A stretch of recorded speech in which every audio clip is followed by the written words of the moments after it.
I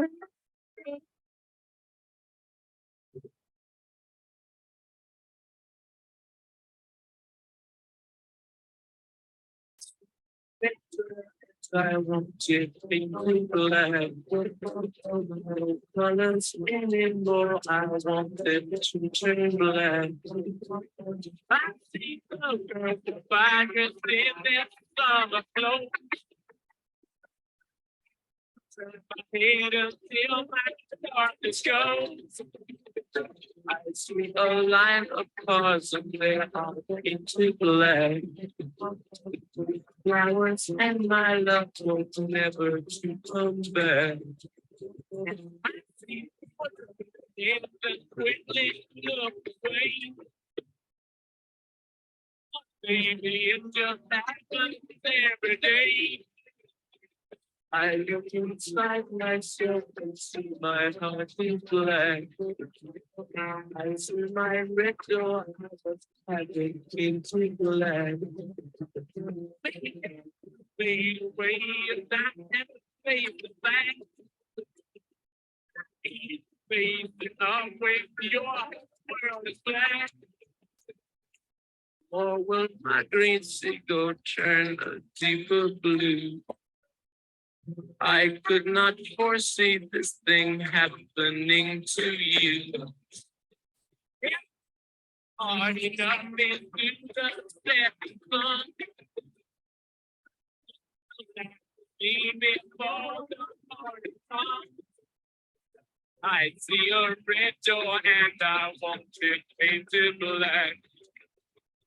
No colors anymore, I want them to turn black. See the girl fire in their summer clothes. Turn my head and feel my darkest ghost.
Behind that man to you.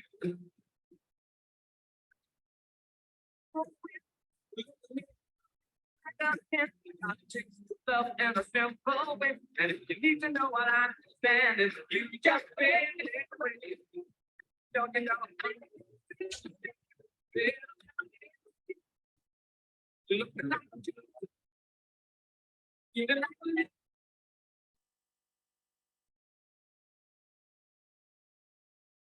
Okay. Hello, everyone.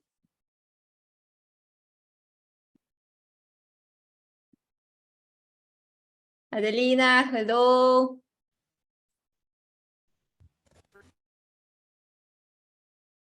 Okay. Hello. Hello, hello. Hi. Okay. We see Morning. some other people connecting. Hello, hello. I think we will start in 2-3 minutes because like every second someone is joining.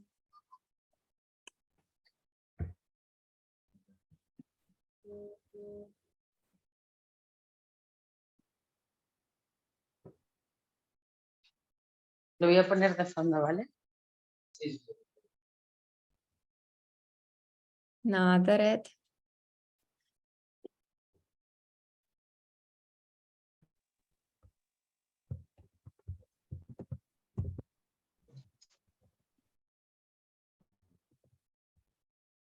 Okay, perfect. You can see the screen, yes? Yes. Yes. Perfect. Just 2 more minutes. With music, it was funny. Okay, Robert, perfect. Just some people are late, so they wouldn't miss an introduction, but we cannot wait long, everyone, so.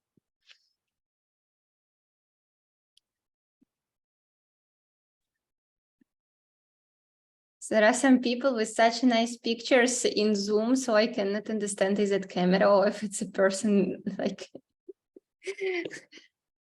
Alicia, you have a very nice photo. I was sure that you are just getting frozen. Thank you, Galia.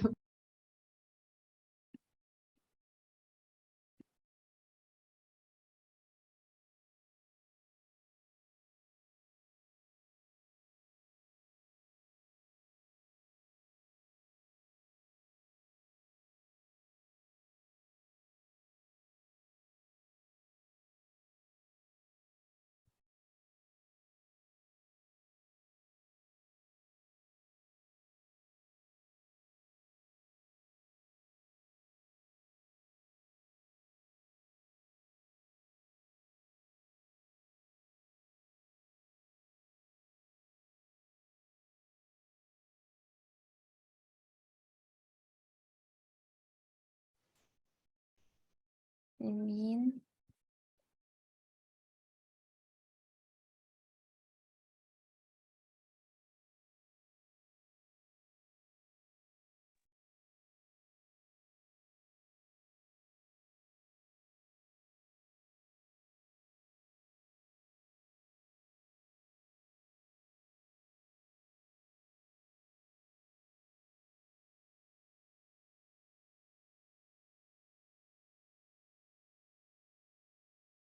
So I think we can start. Do you know if we are waiting someone else to join?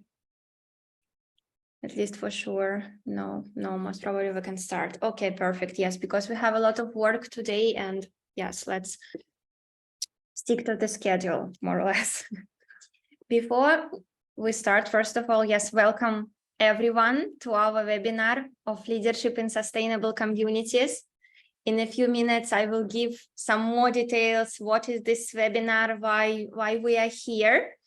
And before we start, the first, let's say, logistical part that is important, we will ask, as trainers asked mostly, if you can, yes, majority of you to be with camera. So also it's important for your facilitators, for your trainers here to feel, yes, that you are here, that you are listening, that we have an audience.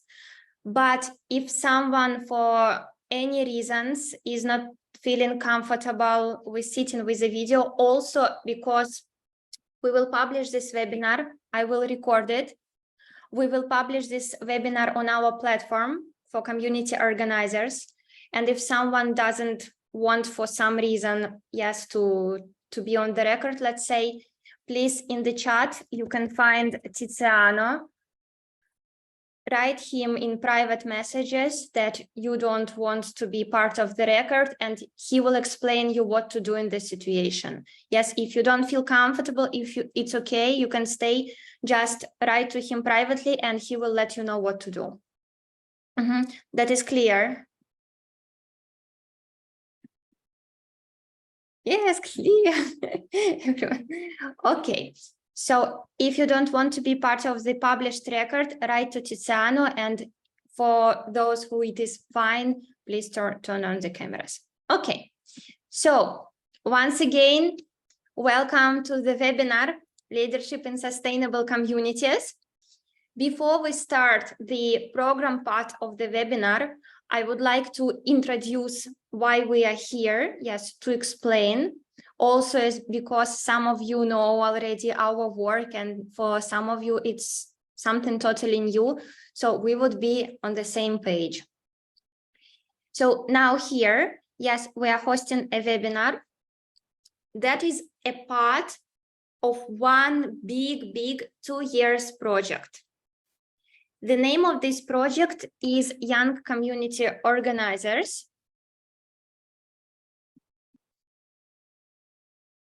Young Community Organizers. The big project that lasts for 2 years and was created with the help of, first of all, Erasmus Plus program. Second of all, the Applying organization, the organization that wrote this project, explained Erasmus Plus, let's say, why we need to create it, what was Young Effect Association, and 4 partners and organizations from Turkey, Romania, Bulgaria, and Spain. About partners, I will say in more details a little bit later as well, so you would also know who has prepared this for you and who is working on this project. So the big project, Young Community Organizers, that lasts 2 years and was created Erasmus Plus, Young Effect, and 4 partners.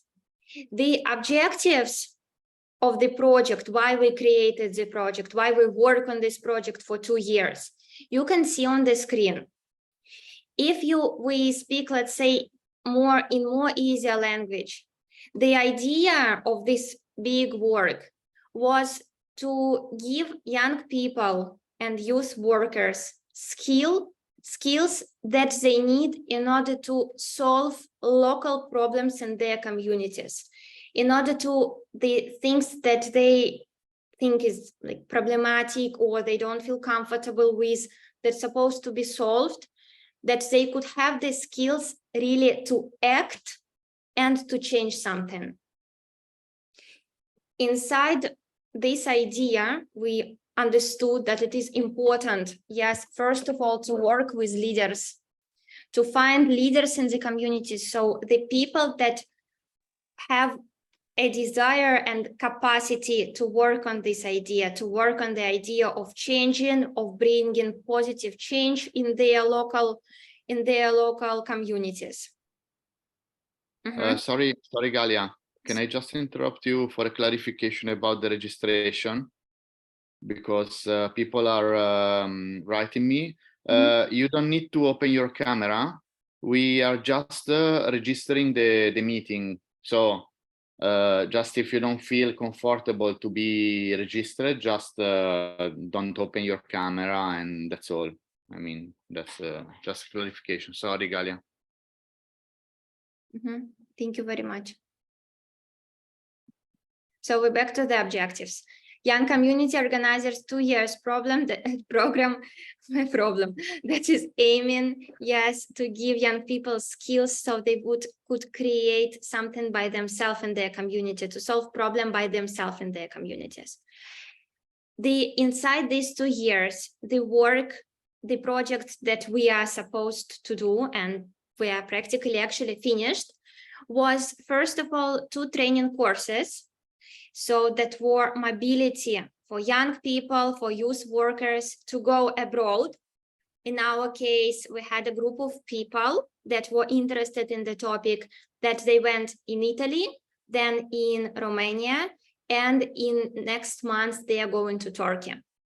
During these mobilities that were around for 10 days, they were learning the skills that are necessary to be in order to reach our objectives. So to be community organizers, to be leaders, to help leaders as well. Moreover, inside young community organizers, inside these 2 years, we created 2 manuals, so 2 books that are in open access, and everyone who is interested in the topic of community organizing and leadership can download them. Then the most important part for now, because what we are doing now, yes, it is 2 webinars inside the program. The first one is here now, the first webinar about leadership, and the second one will be in 2-3 months. It will be about management. Plus, one of the biggest part of our 2 years work is creating a massive open online course. So speaking in more simpler language, a big online platform with videos, materials, quizzes that young people and youth workers can use in order to become community organizers or in order to gain knowledge about it. Everything will be in open access. So the webinar is here. We are here because we are part of this big 2-year action. Okay.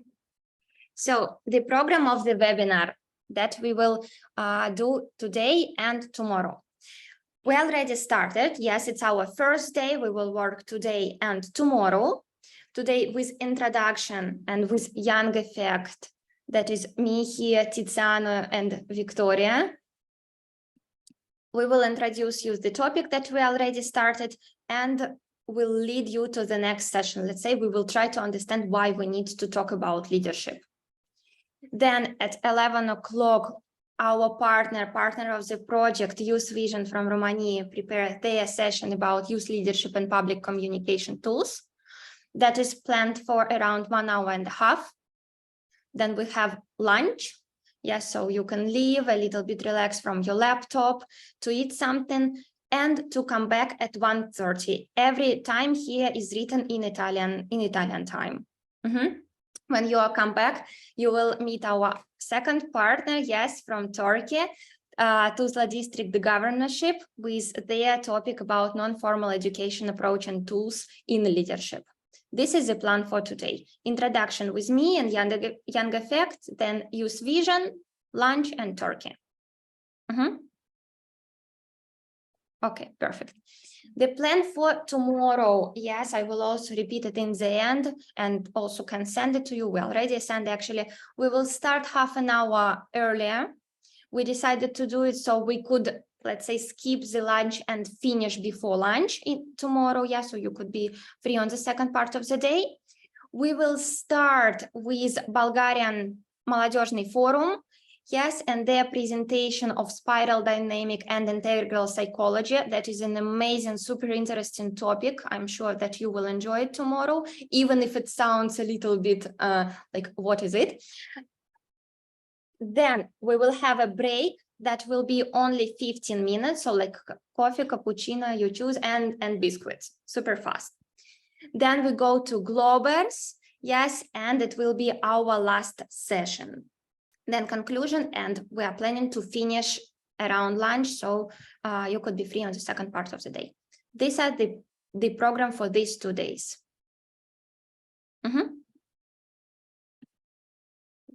Okay, perfect. Thank you. Thank you for everyone who makes like this. So I see that we're on the same page. Everything is clear.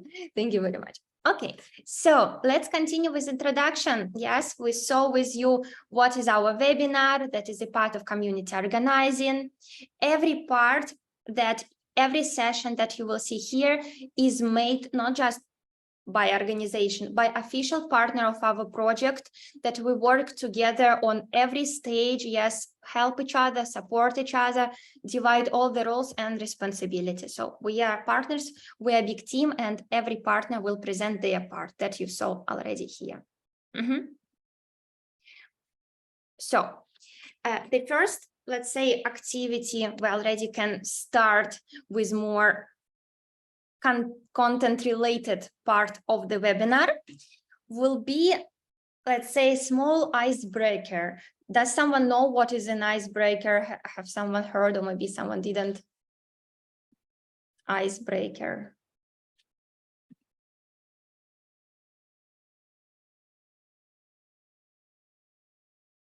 Could someone explain what is it, more or less?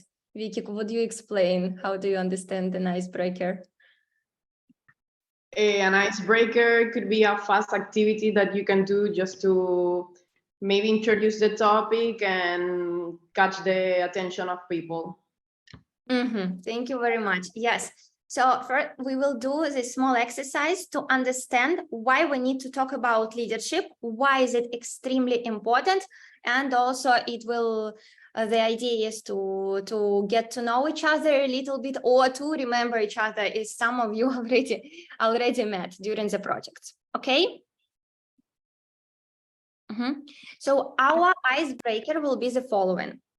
Now I will send you the file here in our chat. And in this file, you will see 3 leaders, 3, let's say, profiles of the leaders. In groups, you will need to choose 1 leader. Let me also show you, so it would be clear. So I will send you this file right now. Here you can see 3 profiles of the potential leaders, let's say, for your community. Let's say that every group, I will divide you in small groups for 3 people, that every group is a community.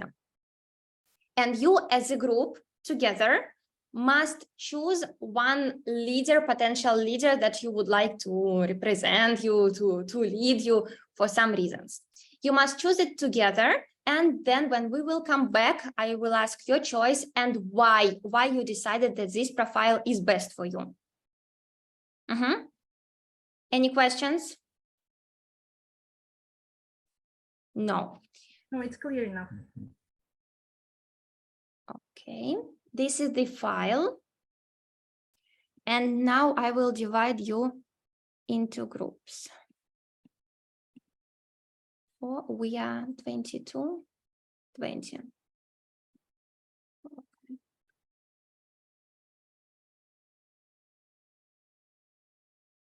You can go to your rooms.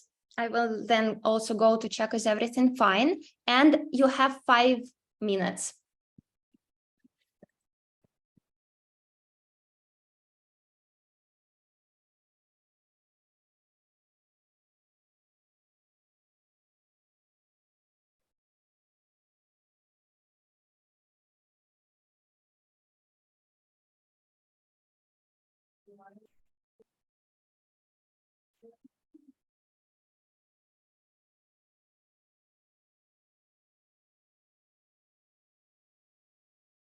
Did everyone manage to join the group?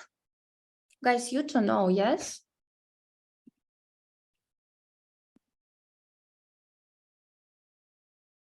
Okay.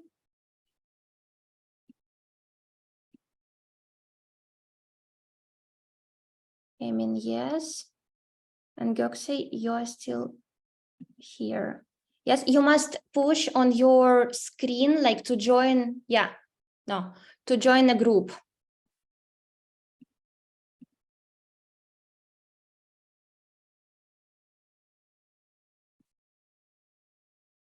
Okay, perfect.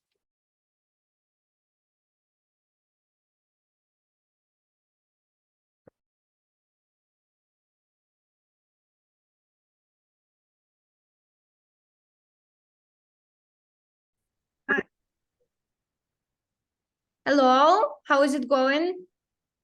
Fine. There's only two of us. Ah, two of you. It's true. You- Also another. Also You- another. Okay. You have the strongest team. Yes, we are all leaders, right, of the group. Hello. Sorry, I'm Hello. also here. I cannot open the camera, but I'm reading. Ah, Ciao, Evelyn Galia. is here. Perfect, perfect. Yeah. Evelyn is here. So, okay. Okay. If you will need more time, I will give you, not a problem.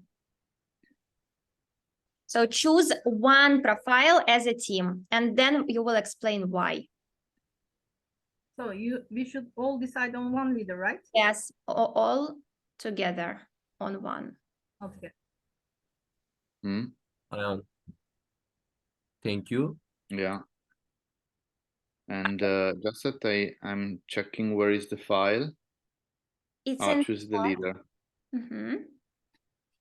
Mhm. Yeah, it seems you will need more time. It's not a problem. So yes, let's say 10 more minutes until 15, you will see it. Is the exercise clear? Do you have any questions? No. It's, No question. I explain. You can explain in Turkish. Tiziana speaks Turkish. No, not really. Just few words. So you have a file with 3 leaders.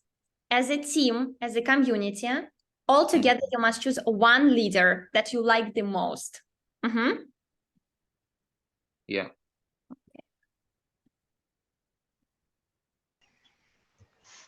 Hello, Galia. Hello, hello. Everywhere when I enter the room, it says recording in progress. Is there? Okay. Yeah, you're fine. Do you have any questions? No, we have just to choose one profile. Yes, as a leader. Oh, yes, sorry, as a group. So it was must profile for all of you. Okay, Mhm.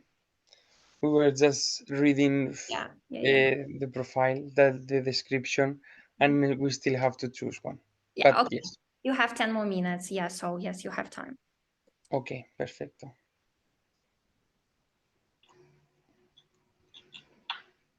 Bueno,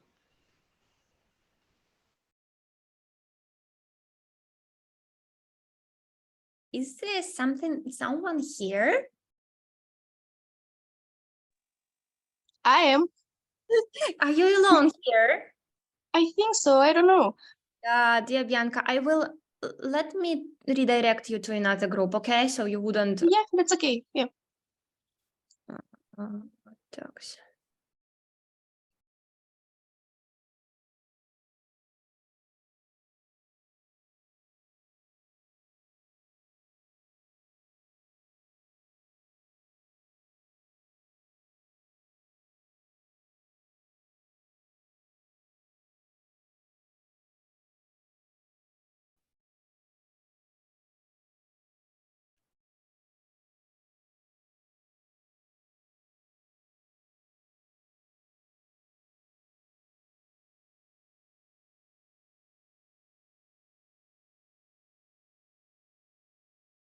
Another. Okay. So, all right. Then for the next one, for the second one, who says yes? Yes. Yes. 1, 2, Yes. Three. Okay, 3 and 3. three. So we choose the second one, right?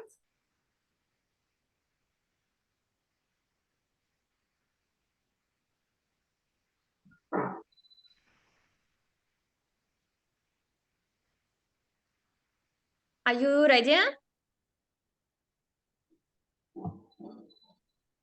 I don't think so. No. You can vote. I saw that some groups are voting. Okay. Ok, sí, sí, good idea. So who trusts the first one? Basically, yeah, like the three of them are very good people, I think, for being leader. But I stick with the group decision that is like for Mark. Yeah, it's true. He's a bit older than the others, and yeah, it looks like especially the last part, like promote equality, is a good, very good point for me as well. Okay, Galia, hello. You We are are. Yeah, we decided the okay. group Okay. decision. In 2 minutes, I will all return you back. Yes, other groups Okay. are also finishing. Perfect. Yeah. You are ready? Talia, Yeah, Talia, Talia, we're done. yeah. So we should take the room, huh? In 2 minutes, yes, you will come back into the common chat. Only So one. we are leaving the room. Yeah, only one group hasn't decided yet. So yes, perfect. So we're leaving. The only one doing. Mm-hmm. Yeah, it's important almost the last sentence when he said, when he's writing, he's doing a lot for ordinary people, Yeah. is what you say, is already doing. So Mm-hmm. it's not like, for example, Mark, the last one, that he strongly supports, okay, he supports, but maybe is still not doing anything. Yeah. You have And one more. promotes equality, which is one.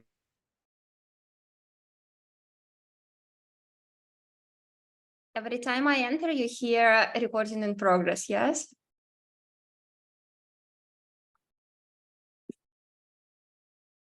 Okay.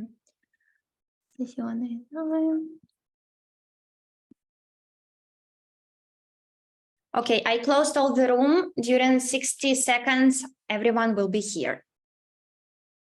Let's see.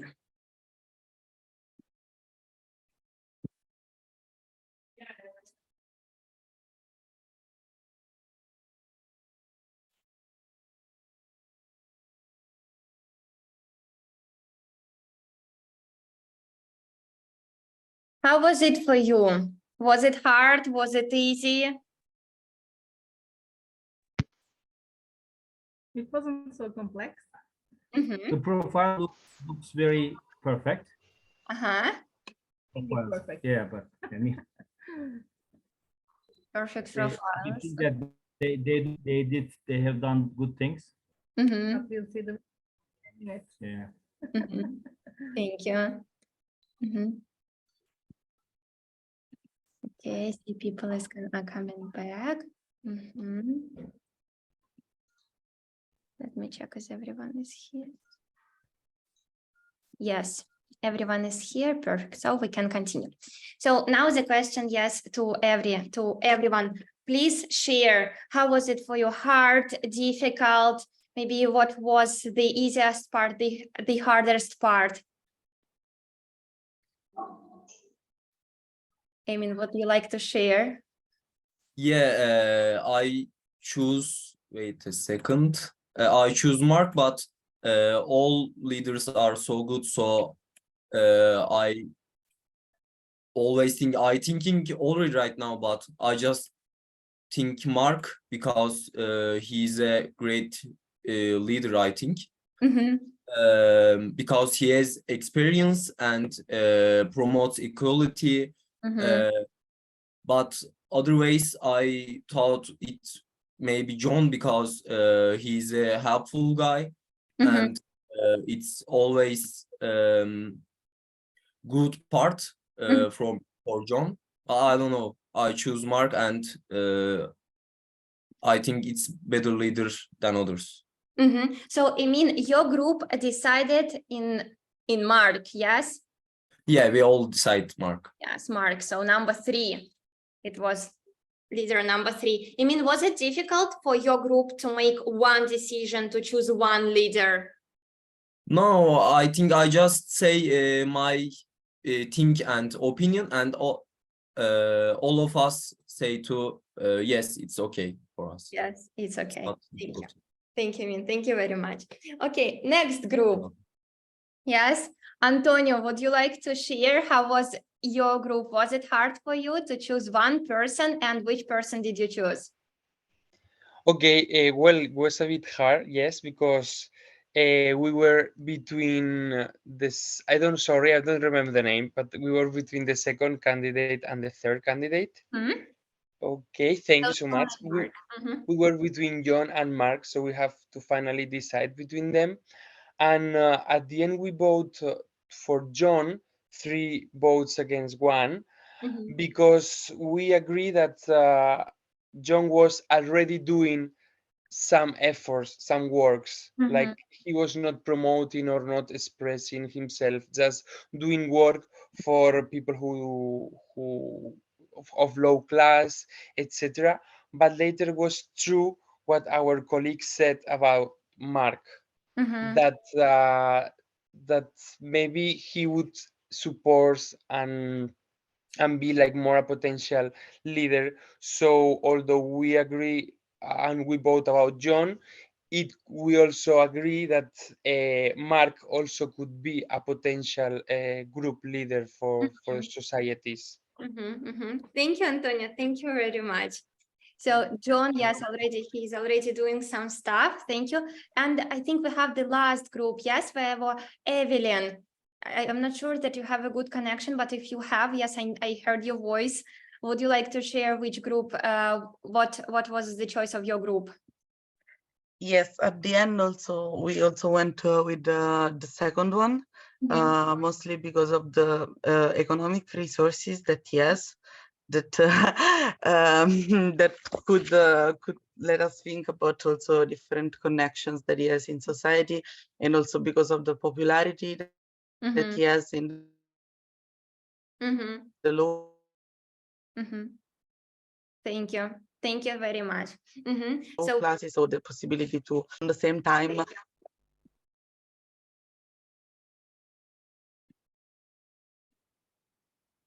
Can you hear me? now, yes. Yeah. And now note. So economic resources, also John, your group. Yeah, sorry, and I was also saying about the popularity, that one. Popularity. Now I heard it. Perfect. Thank you very much. Is there someone else, yes, also from the groups that already said the choice, who would like to share how was it, or some other comments? No. Okay, so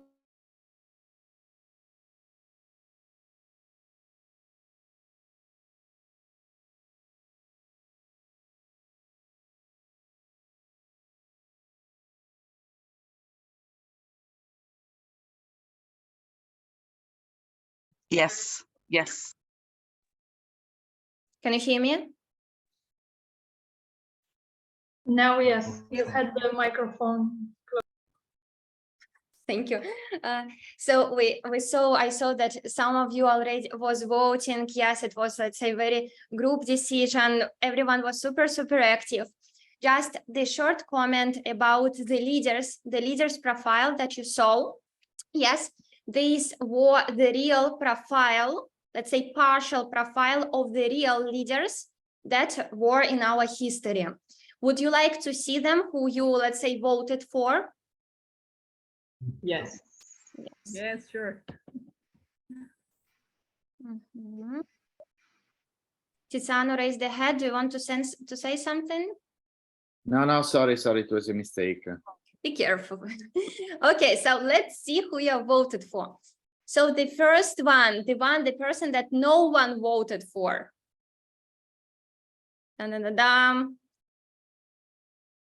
So I think the name is not needed here.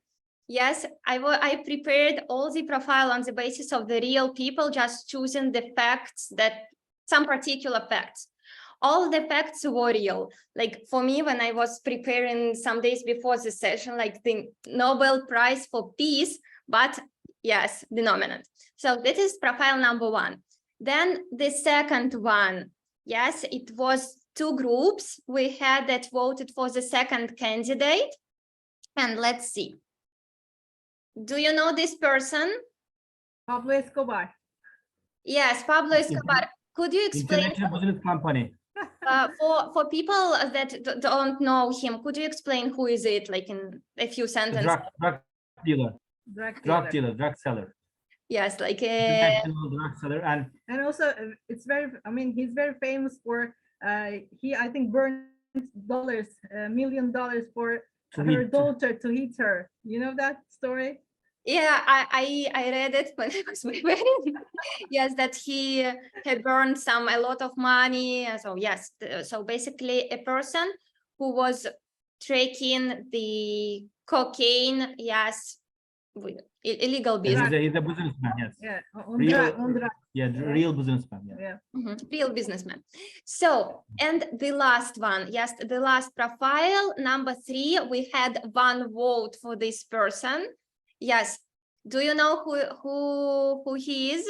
Stalin. Stalin. I heard Stalin somewhere. Yes. Mert, would you give a short recap about Stalin, just for people who don't know? The communist leader.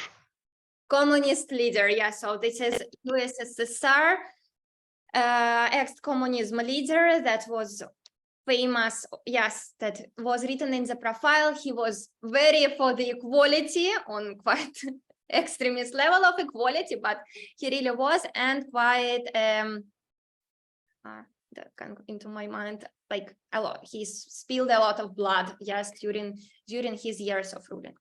So this exercise, the icebreaker, was done in order to lead you, to show you that leadership, yes, is extremely important, and to choose and to trust, yes, the right person, the right leader, yes, can totally change our life, as well as if we trust a person, a wrong person. Sometimes the facts that we see the facts and we never suspect that there is other side, yes, other side of the coin. So Hitler was nominated for the Nobel Peace Prize. Yes, Escobar really did a lot of, constructed a lot of schools, hospitals for people in his local place. Stalin was really for the equality, but these are not the only important factors about the leaders that we need to know. And what we need to know, we will do during these 2 days, during our webinar. And if there is no questions now, yes, I will present our first partner from Romania, Youth Vision, Adelina, yes, that you can see here. And she will present for you the first session of today, the first big session, yes, about youth leadership and public communication tools. Thank you, Galia. So, hello, I'm Adelina and I represent Youth Vision Association. We are an NGO based in Constanța, Romania, and our mission is to improve young people's lives. And we offer them educational opportunities and also professional integration. And we are doing a lot of activities in the community, in our community, but we are also doing Erasmus Plus projects. So for today, I think I can share my screen. Yes, you have the right to share.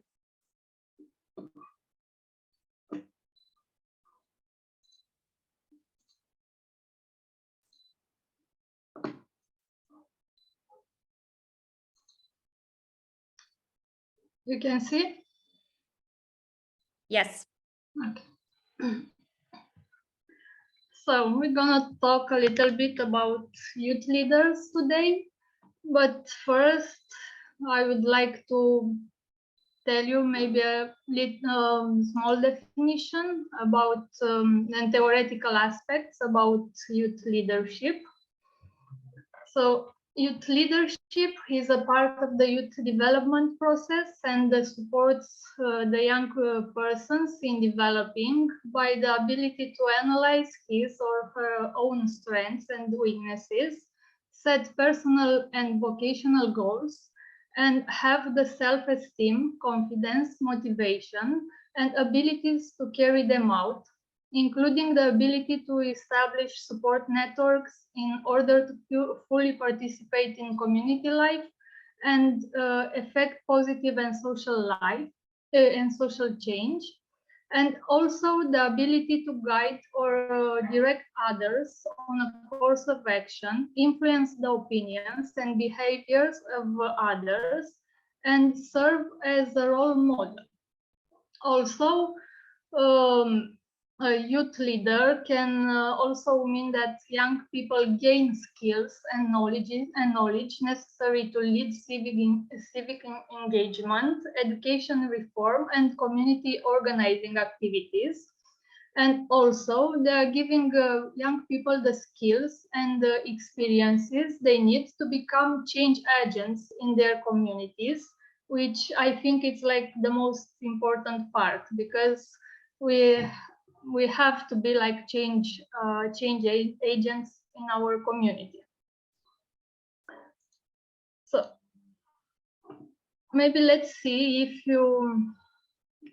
what is your opinion about what youth leader means. So I will put you in the chat the link, and I will ask you to put some sticky notes with your ideas about what a youth leader is. I'll put it here. Sorry, And the speaking notes, they have to be also in the chat or in the document? in the document, because I will share the screen and we'll see the sticky notes.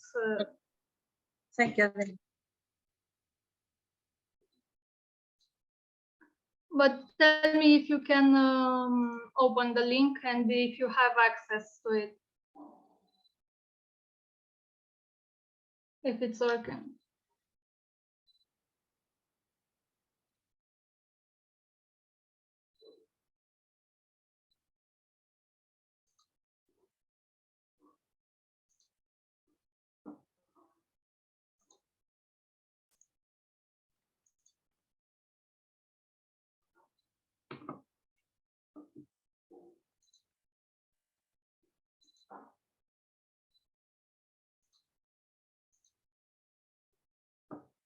Adelina, it's a view only document. So you need to give the access to edit. Yes. Okay. You won't wait. be, please. Yes. We send a request to you. Or you can change the setting as a edit to everyone. Otherwise, we won't be able to write.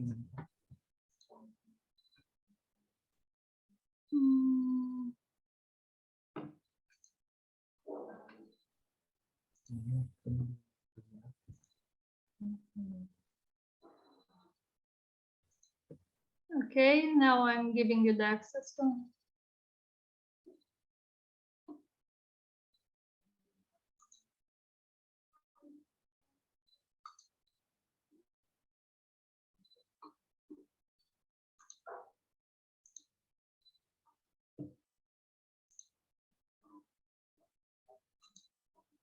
I'll put again the link here. Now you can edit the.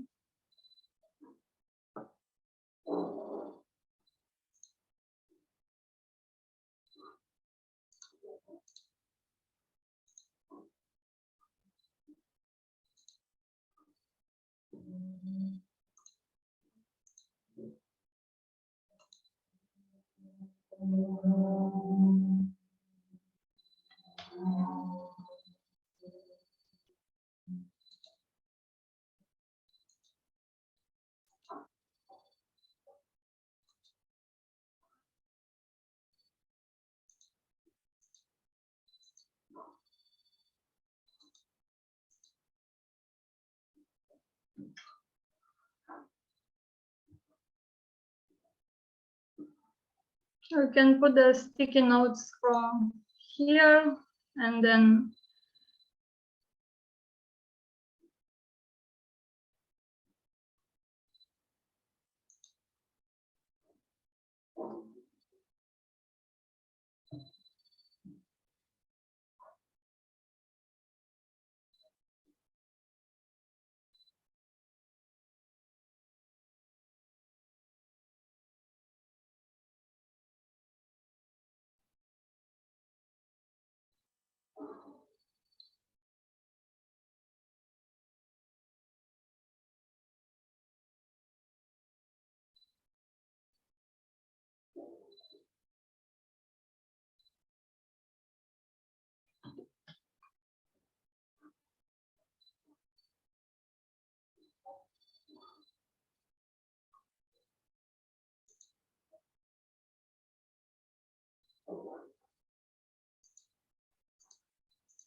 so if somebody else has other opinions about what a youth leader means.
So if you don't have any other ideas, or if you don't want to put your sticky notes, I will now show you some examples of young youth leaders that and their ideas that they implemented in their communities.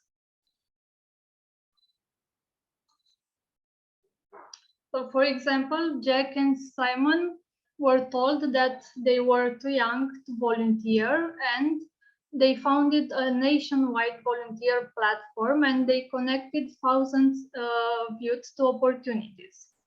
Also, Emma, that is 12 years old, raised 500,000 books to build school and communities libraries in remote Aboriginal villages, and her story is on cereal packs. Also, Gabrielle, that is also 12 years old, leads 4,000 volunteers and have boosted flow of free fresh food for people.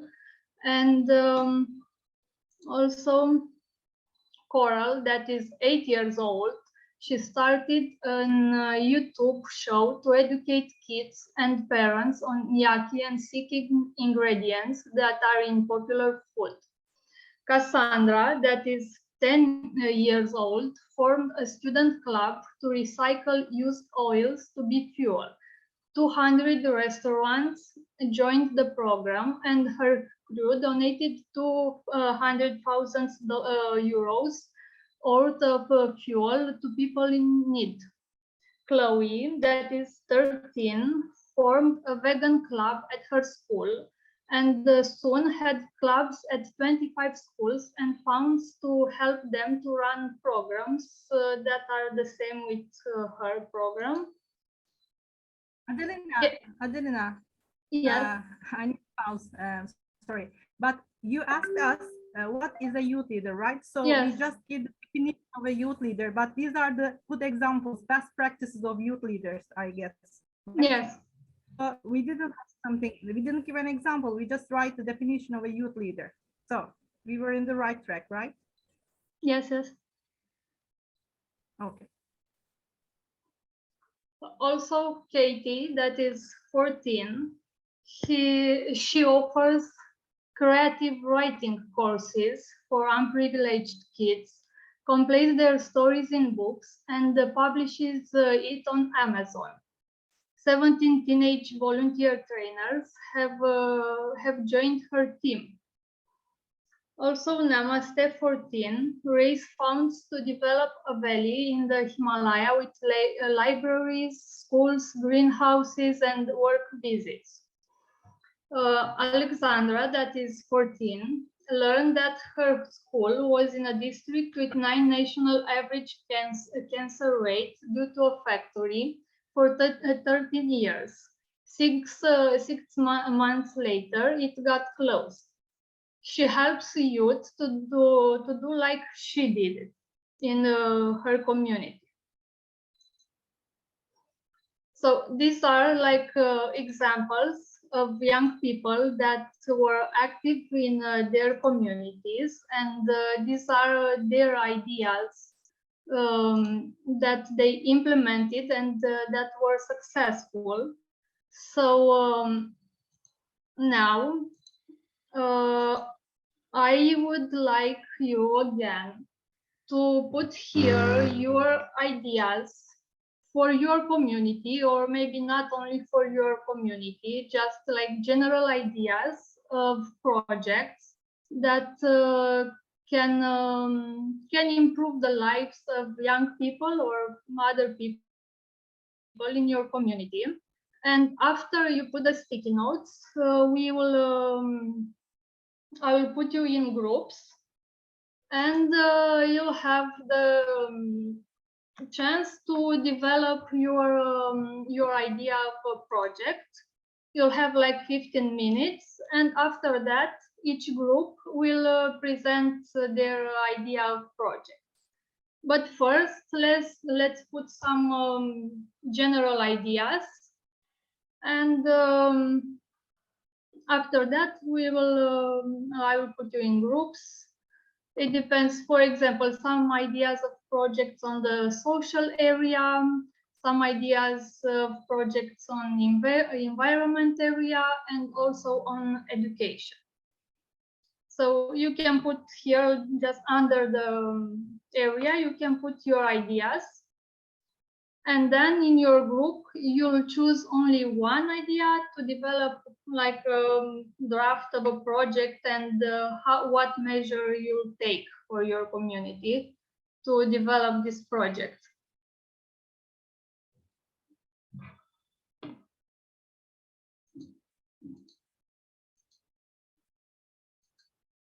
On slide number 7, yes? Yes, on slide number 7. Because the previous one, the definition that you asked, I think everyone wrote on the first slide. If you open now the first slide, there are a lot of stickers. We just didn't see them, I guess. Now it's going to be on, I can put you again the link with the 7th slide if it's easier. No, we will open. That's perfect. Number 7.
Adelina, so we can start writing the ideas Yes. right there. Okay. On, Yeah, okay.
So this is your ideas of projects. For example, on social area, projects about mental health, support groups to raise awareness and provide help to those that cannot afford it, community cleanup, also together young people with seniors about 18 years plus to share experiences, expectations about life to remove the generation gap.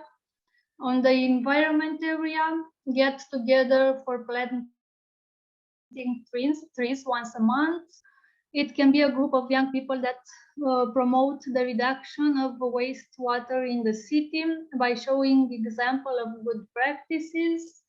And on education, language exchange program, create a language exchange program where community members can learn and practice different languages through language partners. Also free exchanges of books at the local cafeteria, promotion of gender inclusions activities at schools. So now I will create the breakout of the rooms, the breakout rooms.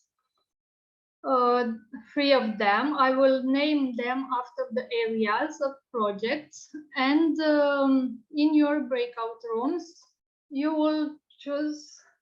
Okay, somebody already did it. Galia?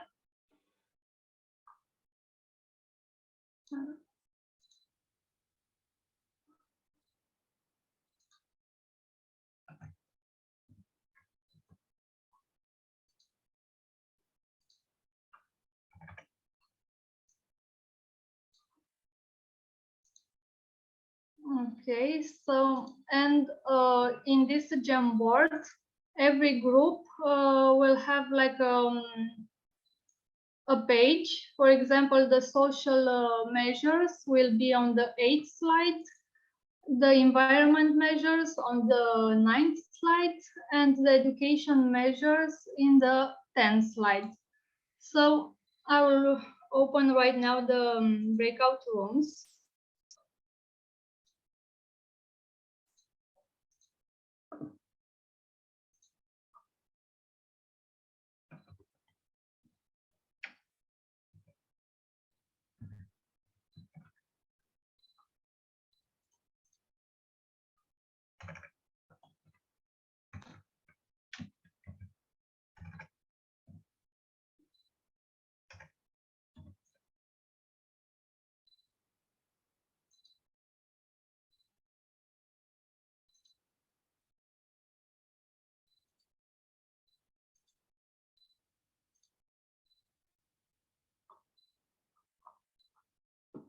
And I will give you like 15 minutes for you to, or 20 minutes. Is it okay for you? 15 or 20 minutes to think about some measures that you'll take on the project that you decide.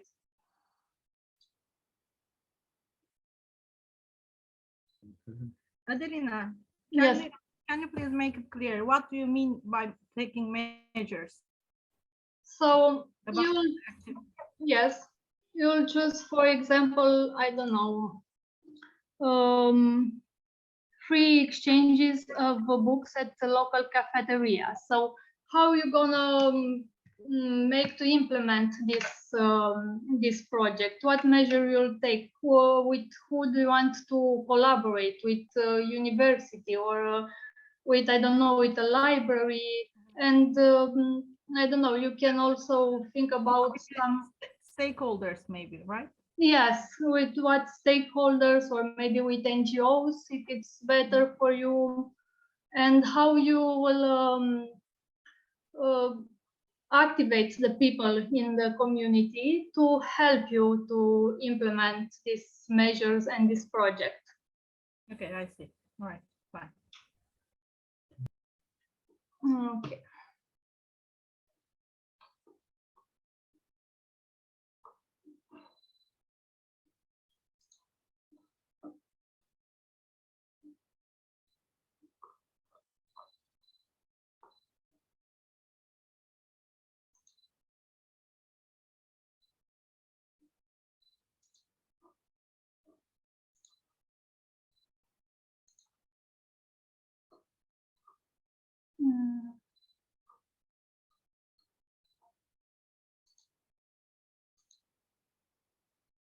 I don't know, Tiziano, can you help me with the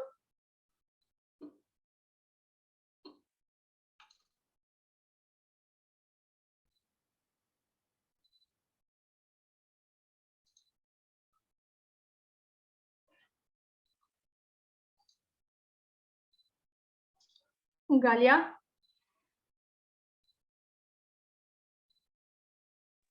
Yes. I don't know what's happening with the breakout rooms because not everyone is in the breakout rooms, and I don't know why.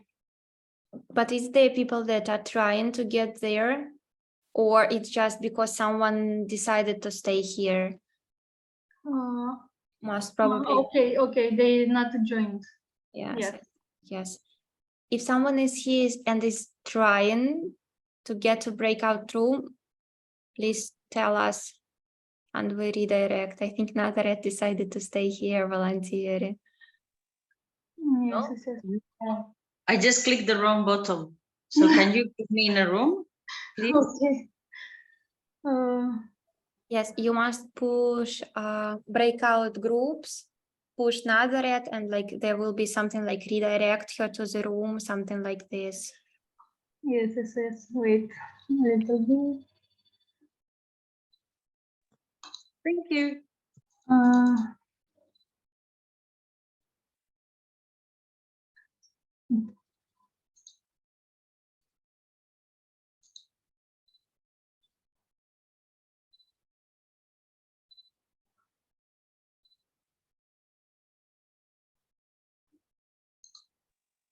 Adelina, yes. nu, eu sunt. Ah, Mie nu mi-a apărut nicio căsuță din aia unde să intru într-o grupă sau ceva. eu nu înțeleg de ce, că nu... Hai că încerc să te pun acum. Bine. To put some notice.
I don't understand what's happening because they in the breakout rooms. They showed me that they didn't join, but they are.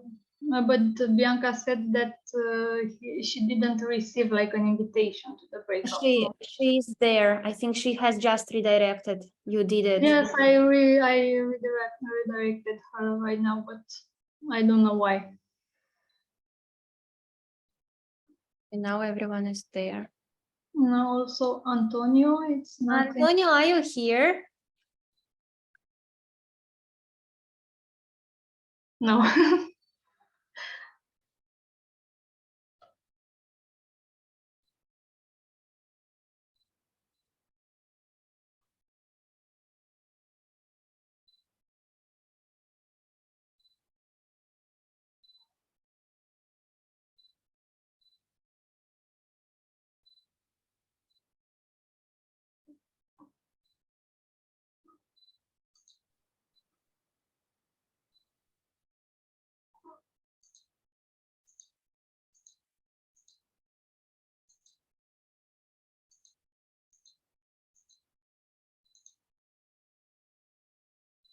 Adelina, everything is okay? I think so. I will go just to visit the rooms to see.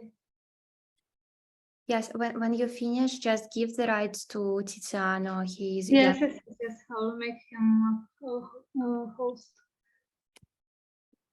But I don't know why.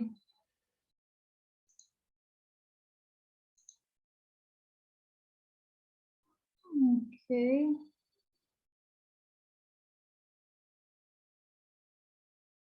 Lida.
project that it's in our mind. We try to apply it. It was approved, but we'll try it again. And they are especially about environment.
We are all here. Everybody is right.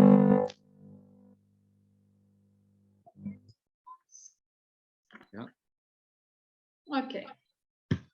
So now maybe the number one room, if you want to share your project or your idea of project, what area did you choose for your project? Sorry, Adelina, group number one was. One. I don't remember which. I think you were in group number one, Tiziana. I was in group number one. Yes.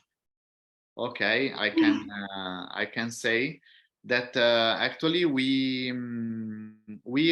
talk about projects that were already running, let's say. So we didn't create a new one, but we were talking about something that is already happening in our society. So basically, I bring an example of Young Effect Open Cafe. This is a project that we were running just until the COVID, then we stopped, but we want to recover it again. It's a kind of project where we have every week one debate, and we take young people in a like informal place. It can be a bar or can be like a room, a nice room, where we talk about the hot topic of the week. So, in our country, every week there is something happening that can be something very positive, can be something very negative. So there is a topic that we discuss for about 1.5 hours, 2 hours in the evening. So the young people are coming, discussing about this, sharing their ideas, sharing their thoughts. And then we have a small party after that, like drinking a coffee or drinking something together, and that's a way to collect people and let them share their ideas and maybe create project together. So this was called Open Cafe. We realized it until the COVID time. Then we tried to do it online, but online it's always difficult because people like to see each other on real. So we stopped. Now we will try to recover again this idea. And also maybe Nazareth, you can share about your local projects, what you're doing. Yeah, also we mentioned something that we run it every week, every Monday in the public library. We offer free English lessons, but this is basically an excuse just to get people on board. And we, of course, we speak in English, so it's the local and international volunteers which are in charge of those lessons. But within the lessons, what we do is we always talk about like social problems which are within our community. So for example, we live by the seaside, so we talk about beach cleaning or water consumption or many other topics which are very local. So like English itself is, let's say, an excuse just like to gather people. And also it's great because it creates a community. Like since COVID, our youth center is closed. Well, youth center, elderly center, like everything is closed. And basically we'll have nothing locally. So we came with this idea using the library as a way of like creating other activities. So far it's working really well because now the library becomes some sort of like a youth center. Many people is coming to the English lessons from like early ages. Sometimes it's like 10, 12 years old till 80 years old. So we managed to gather people from different ages and to talk about social problems plus learning English, which is always good. So far so good. It's been amazing, and people basically love the activity. They always asking us for more. So this year we also started with French, which was really nice, and also in another library in a local town. So it's working quite well, and we can see like people is getting with each other. We had like a last party in June, which was amazing. Like we have like many people coming over, and it was great. It's just like a way to gather community and talk problems in a easy way out of from politics and out of like, you know, institutions. So we're really happy with that project. We will continue in September now. Thank you so much. And maybe someone from group number 3, if you want to share your ideas. I can also share your slide because I saw that you put some sticky notes in there. Yes.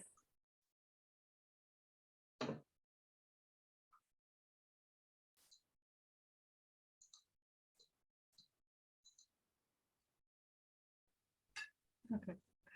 We talked about gaining soft skills at last year of high school, but you know that soft skills are very important and they should be learned throughout the life, not only the last year of the high school. So we talked about taking some measures for it because most of the people don't know what soft skills are. As you know that, for example, learning about computers or for example, science, history are all hard skills, they are not soft skills. Soft skills are communication skills, as you know, teamwork, something like networking or creative thinking or crisis management, and they are not taught at school. So we should improve ourselves for gaining soft skills. So what can we do about that, and what measures can we take about this subject? We talked about that, for example, Gökhan told me that, and it was a very nice suggestion.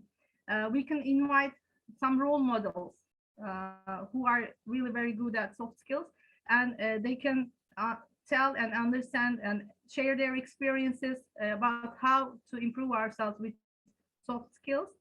And also we can make use of and cooperate with local education providers, such as public training centers, and they're very active in Turkey, and they can practically show us how soft skills can be gained. So we can have some stakeholders and also to improve our skills with the help of the social media and also with internet websites, because we can make a research about what soft skills are. We can reach thousands of videos about soft skills. So it's a very important thing to, I mean, it's a very good achievement to have soft skills in life. That's what I will say about this. Thank you so much for sharing your idea. You're welcome. Maybe if someone else from your group wants to share something or not.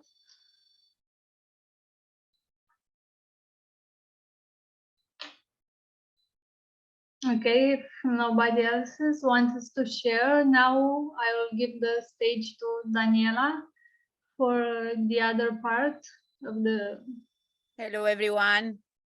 Sorry for the delay, but I had some things to do with the baby. It's hard to have a baby these days, but he's going to join me very, very soon. As soon as he speaks, I'm going to teach him to be a good youth worker, of course, like you guys.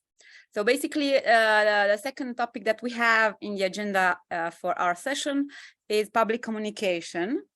We have a short exercise related to the main e-tools like communication channels that everyone today uses. It doesn't matter if they're public persons, young people, youth leaders, or persons or regular persons like us. But I'm pretty sure that you already know them. I'm going to share my screen. Let me. Yes. So everyone knows them. The communication channels most used these days are Facebook, Twitter, and Instagram. What we wanted to do today. You know, Daniela, you know that Twitter logos has changed recently. You know, it's X now. It's you cannot hear. Like an X. X. Yeah, you know that. Yeah, the new owner just a few hours ago decided to delete the logo of this one.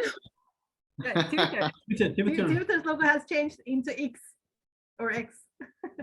Yeah, Okay, the one that you shared on the group last night. Is this was this one? No, not that. No, not that one. The one of Twitter. The Twitter logo. Yeah, we have this one. We wanted to share also about this platform because basically it's one that it's most used. People, leaders, public persons, politicians, and so on use Twitter a lot. Yes. But this is not the sign. Anyway, please go on. It's not a problem. Yeah. Okay, so we wanted to share some posts of a person that I think everyone knows her. She was very, very known at one point. She was very, very young when she took she decided to speak and to take some action related to climate change. And she was very, very active on this platform, and everyone knows her. Yes? She's a climate activist, right? Yeah, activist, yeah. She's very, very young activist. I think she was 10 or something like that when she first left school, basically, and started to march and to strike, to have strikes related to climate change and everything what is happening to the environment. Of course, she used the main platforms to reach young people and make young people and older people and everyone to join her in this action. We wanted to share this example because everyone knows her, but the main point is to for us, the youth workers that participated in each in our activities and mobilities, to analyze a little bit the content that is shared on these 3 platforms and how it's shared. So we have a post on Facebook that everyone should at one point to read. And then we have a post that she had related to another strike related to climate change that she made on Instagram. And then also on Twitter, she had a post. They're not the same post, but what we want participants and you to analyze in groups, of course, is the message, the content, and how it's shared. We are going to put you in, I think, let's see, 3 teams, right, Adelina? Yes. Or 4, I don't know how many people. I think we're going to put you in 3 is better. 3 is better. Okay, so the green team, we prepare 3 or 4 depending on the number of participants. So basically the green team, it's not going to be. So we're going to split people in 3 teams. What each group should do. Analyze the 3 posts in the 3 channels of communication. Then decide together, find another public person, leader, of course, that it's known, or you want to be, you have in your country, and maybe the other doesn't know him, and find 3 posts on the same platforms.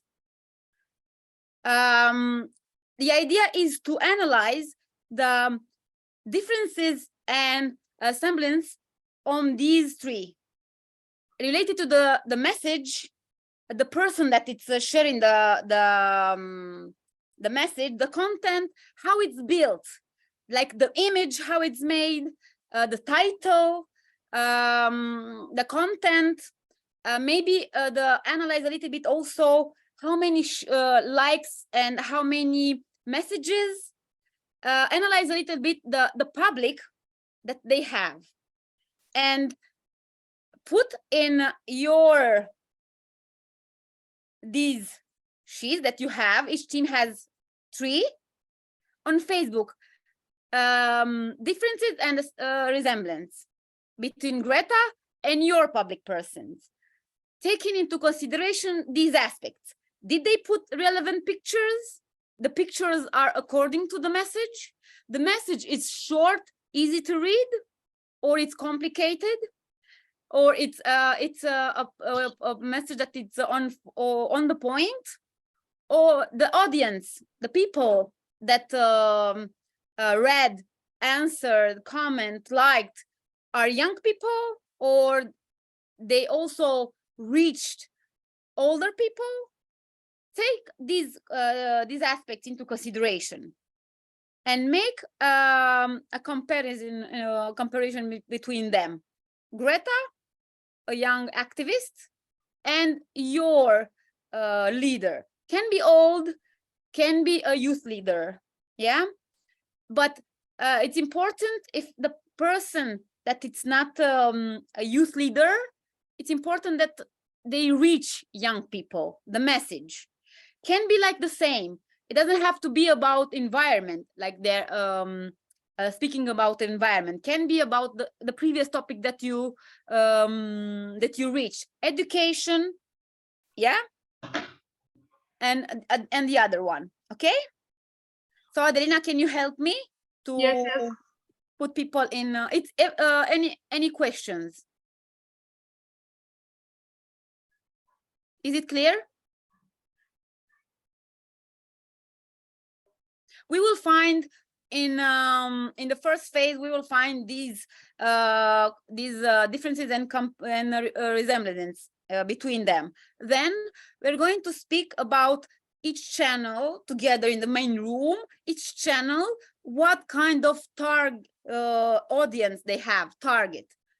We are going together to find these, to see basically at the end which one it's better, how can be a message created to reach the target group that we want, okay? Okay, Adelina? 20 minutes for 20 or 15 minutes? 15, put 15 minutes, it's okay? It's enough, 15 minutes or 20? I think 15 is okay. Okay. Okay, I will open the rooms right now.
Vrei să te fac, Daniela?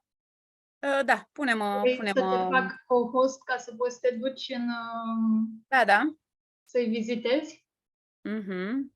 Stai așa. Am Da. pus Pot să te fac, o să te pun, te fac host pe tine și Cred că după ce... am pus asta imaginea.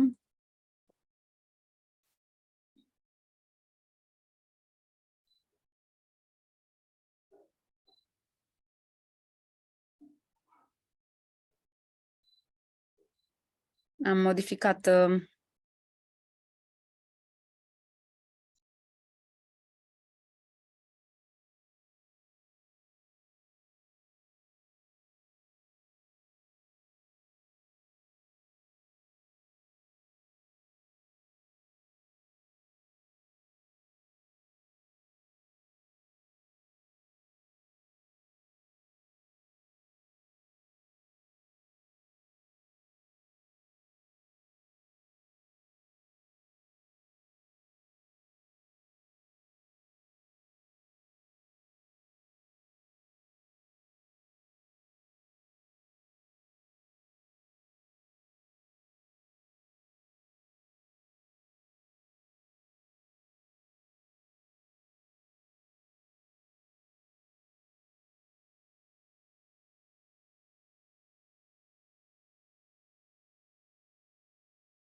Adelina, how can I join the second room? Breakout room, ready. I found it. Okay, in the room 2, we have only just 2 persons. Let's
everyone here? No. Yes. Now it's joining. Yeah. Now it's everyone. Boom, boom, boom, boom.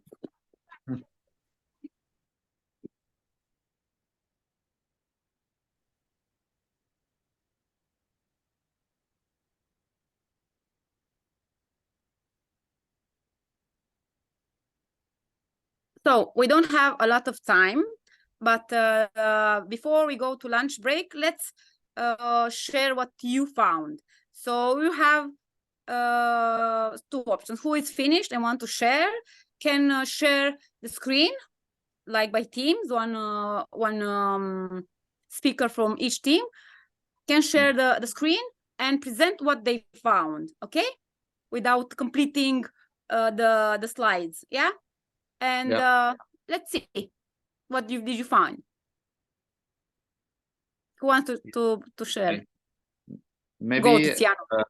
yeah, no, Nazareth can just briefly present the activist that we found. That is not this one. Okay. We all also know her. Yeah, yeah.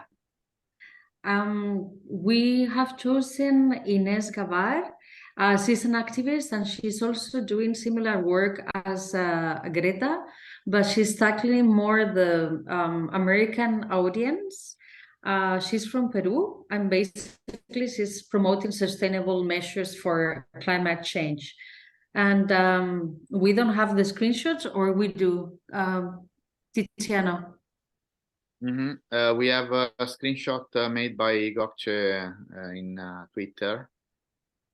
Maybe Gokce, if you can share the screenshot, or just share the Twitter that you have.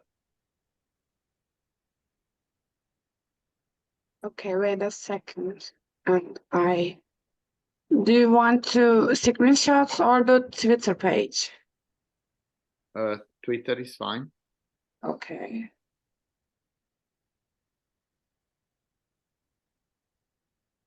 Yeah. Here. Yeah, so she is. We found some differences between her post and the one of Greta. She's mostly reposting someone else's post. So this maybe doesn't make the same effect of Greta, while Greta, she's mostly creating the content from new. So compared to the post that was posting just a few hours ago, Greta, there is a huge, I mean, diversity in the amount of people that are following Greta. So she, like in Greta's post, she was using train to reach an event for Friday for Future, and she was sharing a poster with written Friday for Future, even if she was stuck into the train and she couldn't reach the final point. Anyway, this message was very effective because 10,000 people liked it. She had like 1,500 comments. So yeah, we can see a big difference, but of course it's maybe different impact in the world. So we think that we also appreciate the effort of Ines Gavar in her messages, but they have different strategies. One is mostly reposting message from someone else, while Greta is commenting from new. Creating own content, like. Yes. And the reach between them, it's like Greta has more reach, right? Creating content than Ines that just post someone else's post. Yeah, we are talking about 100 people compared to 1,000 people. So yeah, very, very big difference. Okay, so and the other platforms, not so active, only Twitter or No, Facebook, Instagram. It's not on these. there was no profile on Facebook, Mhm. and for Instagram, I don't know if you could find her. Yeah. Yes, we could find her in Instagram, but in Instagram, what she does first, she hasn't got as many as followers, and then she mix like private life with her activism. So it's a bit confusing. A little bit like she's talking about my grandfather, and then a green life, and then so it's not clear the message, and the posts are very long, all the sentences. I understand. So also Greta has a long post. You saw, although it's Instagram where usually the message is shorter. She has longer posts like the ones on Facebook, but they are the same. Like on the topic, it's not mixed. She keeps the same approach to all. Yeah, but it's important to remember to put a question why she's not on the all platforms, of course. Maybe it's related to the audience, maybe it's related to maybe she wants to reach one kind of audience, or like Greta wants to reach everyone, you know, using multiple platforms. Okay, at the end, we're going to make a link between them. Okay, who wants to go next? Can I go? Yeah.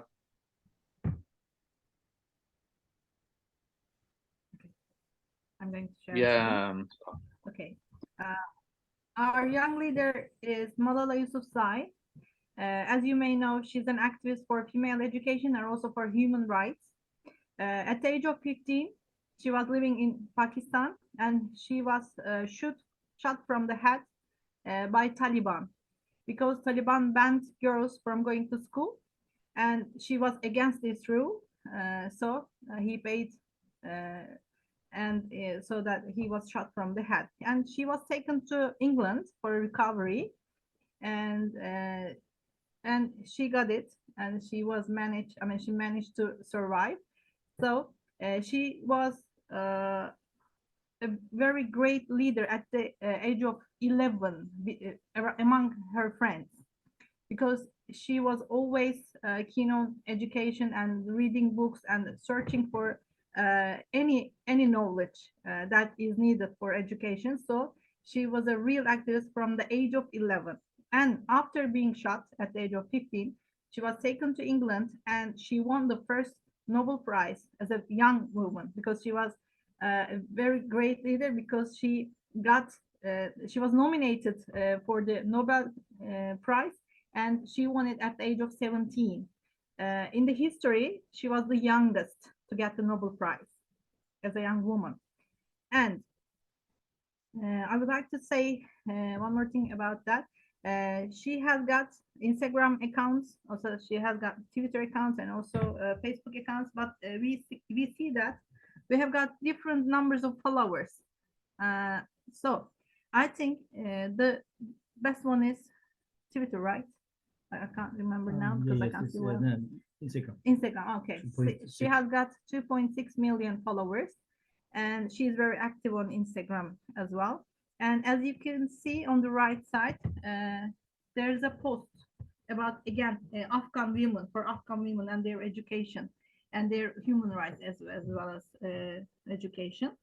And she took 79,228 likes for this sharing.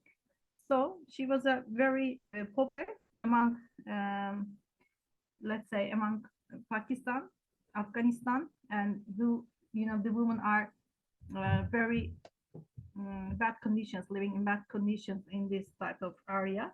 So she is known very well in that area as a young leader, and they follow her very much. Yeah, this is our leader. If you want to ask any question, I can answer. Yes, I think she's the version of Greta, but on the side, on the education for women movement, something like that. Like it's like, although she also won the Nobel Prize for this, and she managed to finish her studies and so on. She She's living in England now. she's very, very known.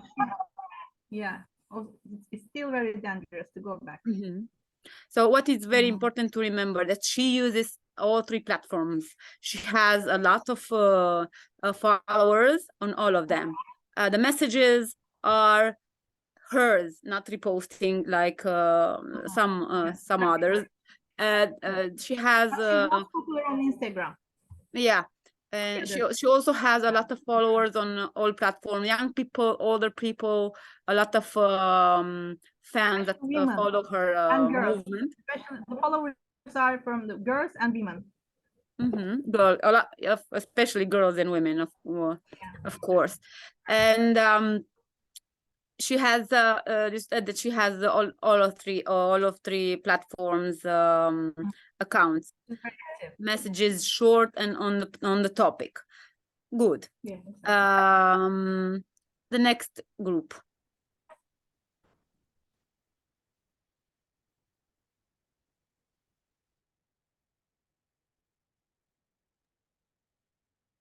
We don't know. I think one of the Victoria, I think. Victoria, yeah? Yes. Okay, so I think it's on a slide. Let me see. If you can share it, it's perfect. It's on a slide 16 because I don't know how to share it. Share screen maybe.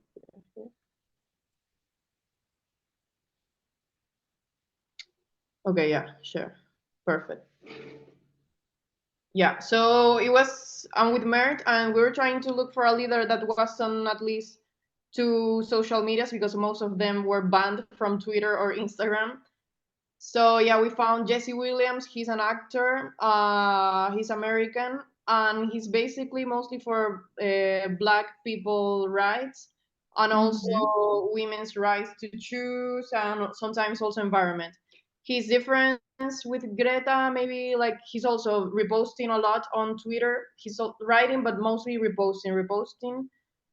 And on Instagram, as Nazaret said, he's also like mixing kind of his private life and personal life with his like his leadership stuff, publications, and mostly also towards American government, and mostly this. You have how many? He's active on how many platforms? So I see just Twitter. Twitter and also Instagram. Okay, Instagram. This Instagram, one, on that one on the left. And also, he has 7 points. It's more than 7 million followers. Greta has like the double, and he's also like not participating maybe on active parades or things, but mostly criticizing, raising awareness, making people like go to vote or to sign petitions. What about the audience? What kind of people are interested in his messages? Yeah, so I mean, as he's an actor of a very famous TV show in the whole world, I think mostly young people follow him, and he's also towards women and Black community. So I would say Black community and young people. Yeah. Okay.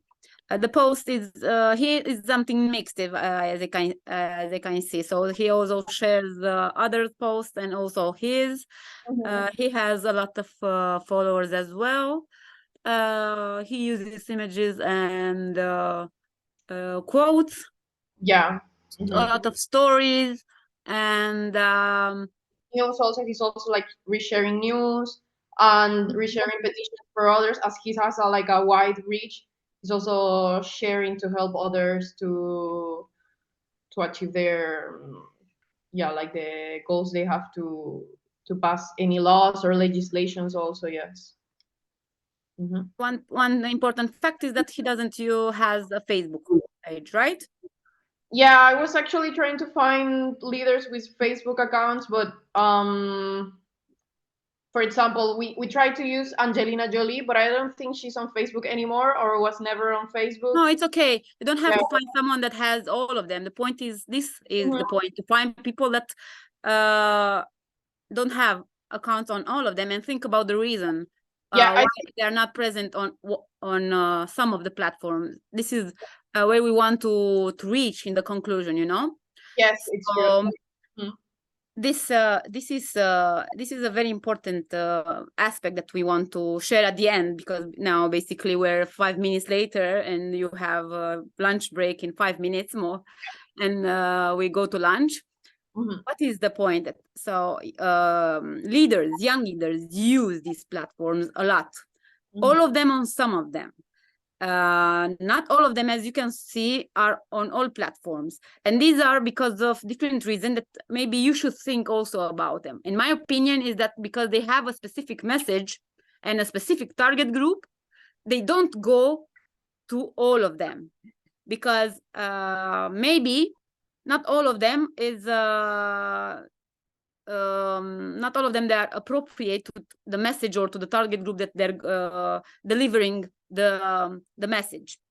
Yeah, it's very important to see the ones that want to share are important and good leaders. They don't mix things. Keep it professional. Like the one that is a public person, a public person should have a public profile, doesn't mix content. Yeah, so if you are interested and you want to become a youth leader, this is what you should remember. You want to remember to be a youth leader and communicate. Young people now use platforms, online platforms, and these are the most used. Now, if you look a little bit, when you have the time, of course not today, if you look on these platforms, you will see a lot of people that are posting. You will see that maybe Twitter, you see the most important person are active there, like big politicians, like also from America and from Europe. You won't see them so active, daily active on Facebook or Instagram, but on Twitter, you will see them active, reaching million people. Yeah. Now, of course, young people use a lot of Facebook, but also a lot of Instagram. Yeah. Now, depending on your message and what target group you want to reach, you should create these channels and means to reach them. Create own pages, share your messages, share your tools, share your thoughts, share your knowledge. Yeah. If you want to reach a lot of people, you go with all of them. If you don't want to reach one target group that you see that it's more active on Instagram or Twitter, you concentrate your attention on that platform. Don't go to all of them, because it's a bigger effort. Yeah. And of course, the content. Share your content. Of course, reach better. The message should be a little bit shorter and powerful, not longer stories. Not young people don't have the patience to read big stories like novels online. They want short, maybe with videos and a lot of pictures. Yeah. And to close the session is like one question that maybe you didn't think about it, or you think about it, but you didn't have the time to ask. What about TikTok?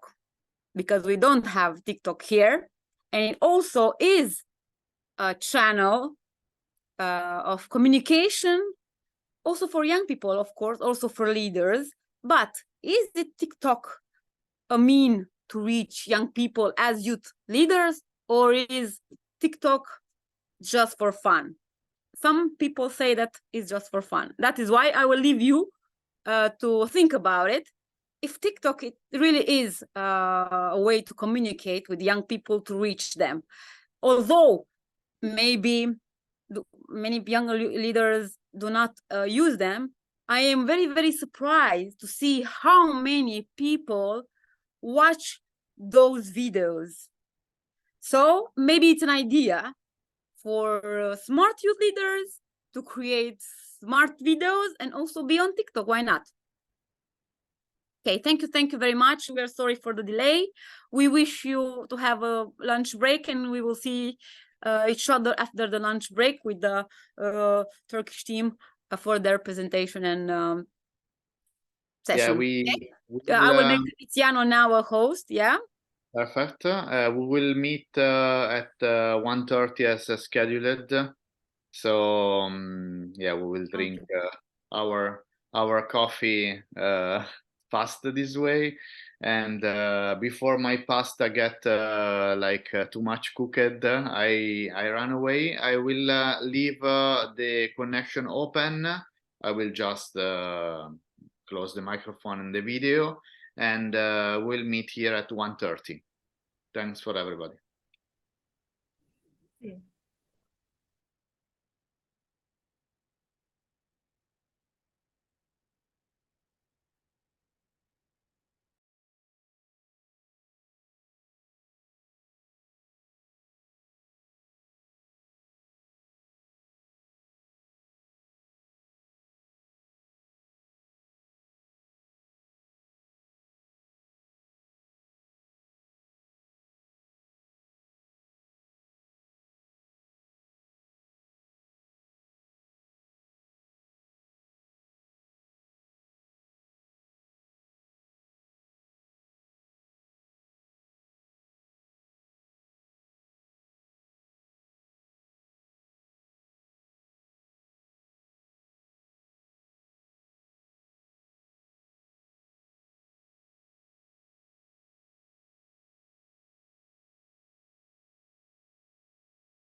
Hello.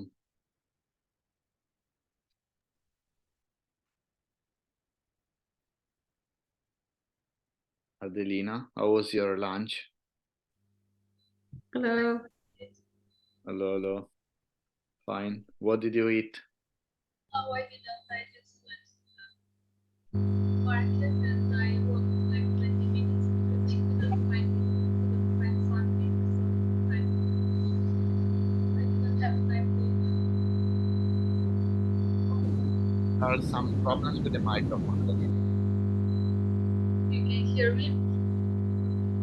There is like a strange sound. The volume is like maximum. Yeah, I don't know. Just maybe just close the sound and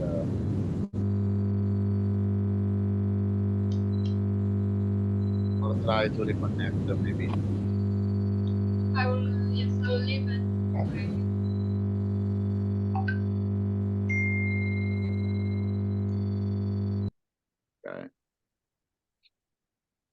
Welcome, Celine. Hello, everyone. Hello. Nice to see you again. Yeah, I miss you so much. Do you know anybody in this Yes, of course. yeah? You, Okay, well. Vicky, Obviously, yes, yes. Hilaido also. Ah, true. In Bulgaria, right? Together. Yes, from Bulgaria. Nice, nice. So we are waiting few more people to enter, and then we will start with the session of the afternoon. It will be shorter than the one of the morning because it will be only 1 hour and a half. So we'll have this presentation of the session facilitated by our Turkish partner, Tuzla Governorship. And then, as Galia said yesterday, tomorrow morning, we will not have a lunch break. We will finish in the morning. So there will be Bulgaria and Spain to close this webinar. So yes, if everybody's here, we can maybe start. So maybe I leave the space to Yalcin and Serap to introduce what is about the session and the guest speaker that they bring to us. Thank you very much, by the way. And so we are hearing you.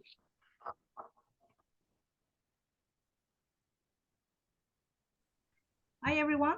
It's nice to see you again after a lunch break. Now I would like to start with introducing my institute. As maybe most of you know about that, but I would like to repeat it once more. Okay, I'm going to share a screen with you. Okay, thank you. Okay, we are a governmental organization. We are Tuzla District Governorship, and also we have been running this department since 2009. Our institution and department called Project Development and Management Center. It was established, I'm sorry.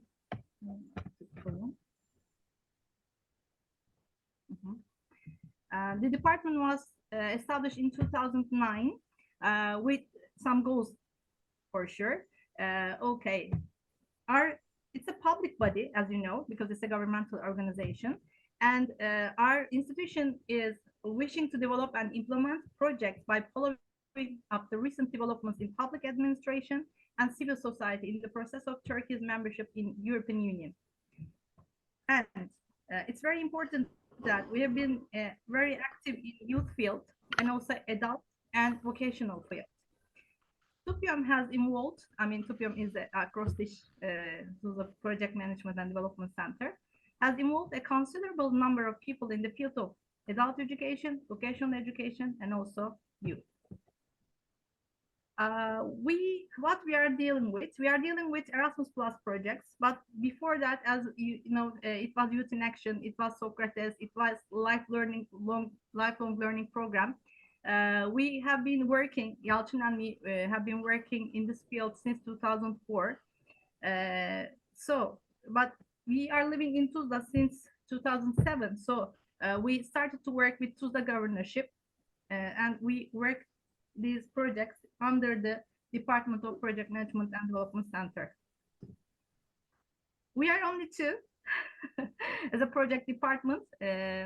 I'm the administrative staff there as a project unit director, and also Yalçın and me are working together.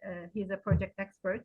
Maybe you would like to say something about yourself. Hello, everybody. So the same was we started with the same projects in 2004. Especially I have an expertise in the field of vocational education and adult education. So we are dealing with the cooperation partnership project, Key Action 2 projects. We are coordinating, and also we are involved in as a partner in many projects, and also we've been running many projects since now. But we are not only working on Erasmus Plus projects, we also deal with Istanbul Development Agency. It's a national funding system. We also do that kind of projects. Okay. Most important goals, I think one of the most important ones, to enhance the social, cultural, and economical integration of the people. And we are trying to get the EU, but I know it's a bit complex for us, but maybe one day we'll be a candidate, or we'll be a, sorry, member, sorry, no, candidate. Okay, you're right. And we organize seminars about project cycle management, and we give information about Erasmus Plus projects in all fields. And also we are consulting some institutions who wants to learn more about Erasmus Plus. Okay, these are the institutions that we are cooperating with. We are also in let's say we are solidarating with non-governmental organizations, NGOs, especially working on the youth field, and also public education centers for non-formal education, and also universities and companies, private companies. As you know, in Erasmus Plus, we have European Solidarity Corps and European Volunteer Service projects. So we are an accredited organization, so we can act as a sending organization and coordinating organization, but not a hosting organization, because sometimes there are some obstacles for hosting foreigners in our country. So we only prefer as a acting for sending organization or coordinating organization in this field. As you know, in the lifelong program, we have got different kinds of projects, like transversal program. It was in the past, Grundtvig project, workshops, again, inside vocational training and adult education. We have got some different kinds of projects, and these are the examples.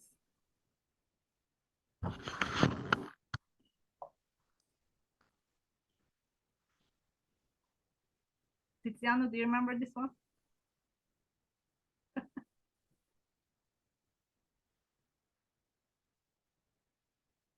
Okay.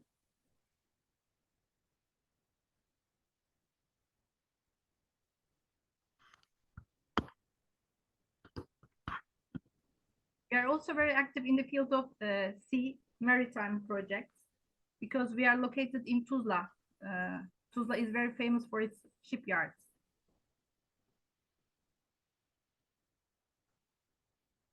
These are some of the details of our Key Action 2 and Key Action 1 project. And this is the contact details, as we know each other for a very, very long time. That's about Turkish, Tuzla district governorship presentation. If you want to ask any question about our activities, you can ask me. Please hesitate. Yeah, we will add all the contacts and the information of the partners in our platform, and we can share them in our social media. So like not only us that maybe we know each other, but also other people that are interested in the project and they are external in the project, they can contact us for further information. Thank you. Okay. Now I would like to leave stage to Mr. Dr. Hürcan Tarhan. He's a very close friend of us, Yalçın and me. You know him for a very long time. He has got over 25 years of experience in English language teaching, and also he's an expert on projects of Erasmus Plus, any kind of projects. He's very active on the field, and he is now is an assistant professor at International Final University. He's an academician now in Northern Cyprus. Yes, you're right. And I would like to leave the stage to him. Hürcan? Hello, everyone. Can you hear me? Yes. Okay, good. So thank you to Serap and Yalçın making me join this webinar today, and glad to meet you all. I hope we have a good time in this more than 1 hour, I think we will be together. So today we will talk about youth leadership, non-formal education. So first of all, let me share my presentation with you.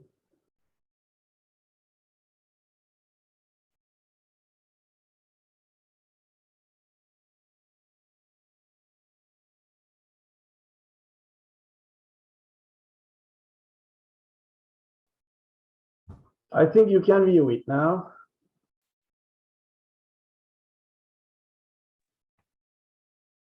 So, yes, first outline of our session.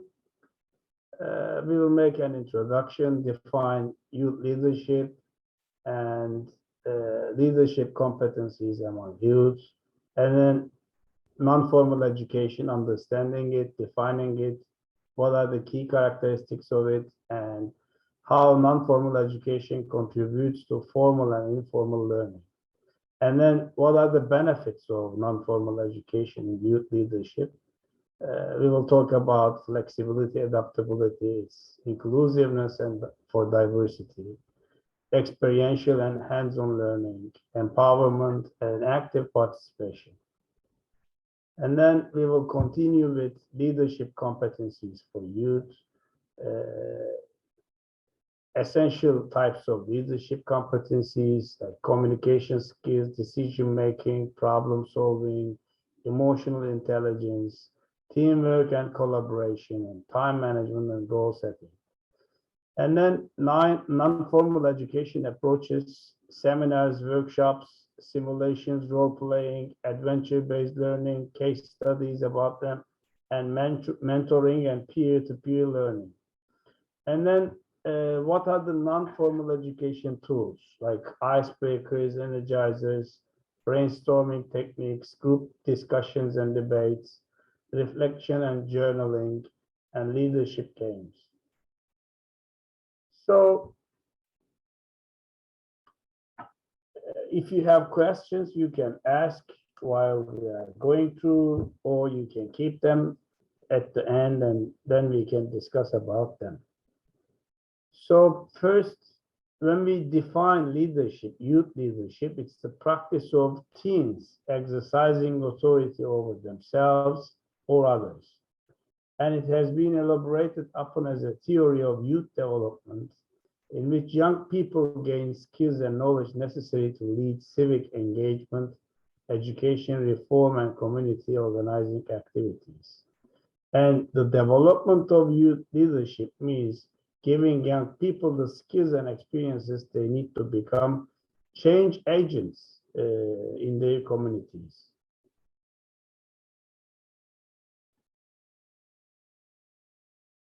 So the thing is, why it is important, what is the importance of developing leadership competencies among youth? Like developing critical leadership skills such as effective communication, problem solving, ethical decision making, and goal setting. It could help youth in navigating adolescence today while preparing them to solve the world's problems tomorrow. So it's like the starting point. So the development is the provision of experiences from highly structured to quite informal that help young people develop the competencies necessary to lead others. And these competencies can be defined as the knowledge, values, abilities, and behaviors which can help individuals contribute to or successfully engage in a role or task. So it allows you to cope with the environment by making responsible decisions, having a better understanding of their values, and they can better able to communicate and get along with others. So if we try to define non-formal education, it refers to education that occurs outside the formal school system, like which is not the traditional way, let's say. Non-formal education is often used interchangeably with terms such as, it can also called community education or adult education or lifelong education, or maybe second chance education. So non-formal learning, it includes various structured learning situations which don't either have the level of curriculum, syllabus, accreditation, and certification associated with formal learning, but have more structure than that associated with informal learning, which typically take place naturally and spontaneously as part of other activities. So objectives of non-formal education: to take a point of departure in the courses and activities, so to increase the individual's general and academic insight and skills, to enhance the ability and desire to take responsibility for their own life, as well as taking an active and engaged part in society, to develop fundamental habits, manners, etiquettes, to manifest healthy and safe living standards, and to endorse proficiency is their expertise concerning their personal goals and objectives to make themselves sufficient.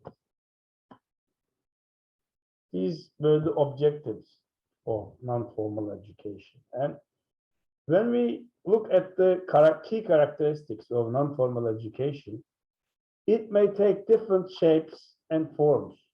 So there is not only one form, there are some common characteristics. So it is a planned learning process with educational objectives. Its activates are based on the needs of learners. So we have to focus on what the learners need. So activities are open to the input of learners to the learning process and encourage making links to real life. It's based on the voluntary participation of learners. It's not compulsory. It's inclusive and accessible.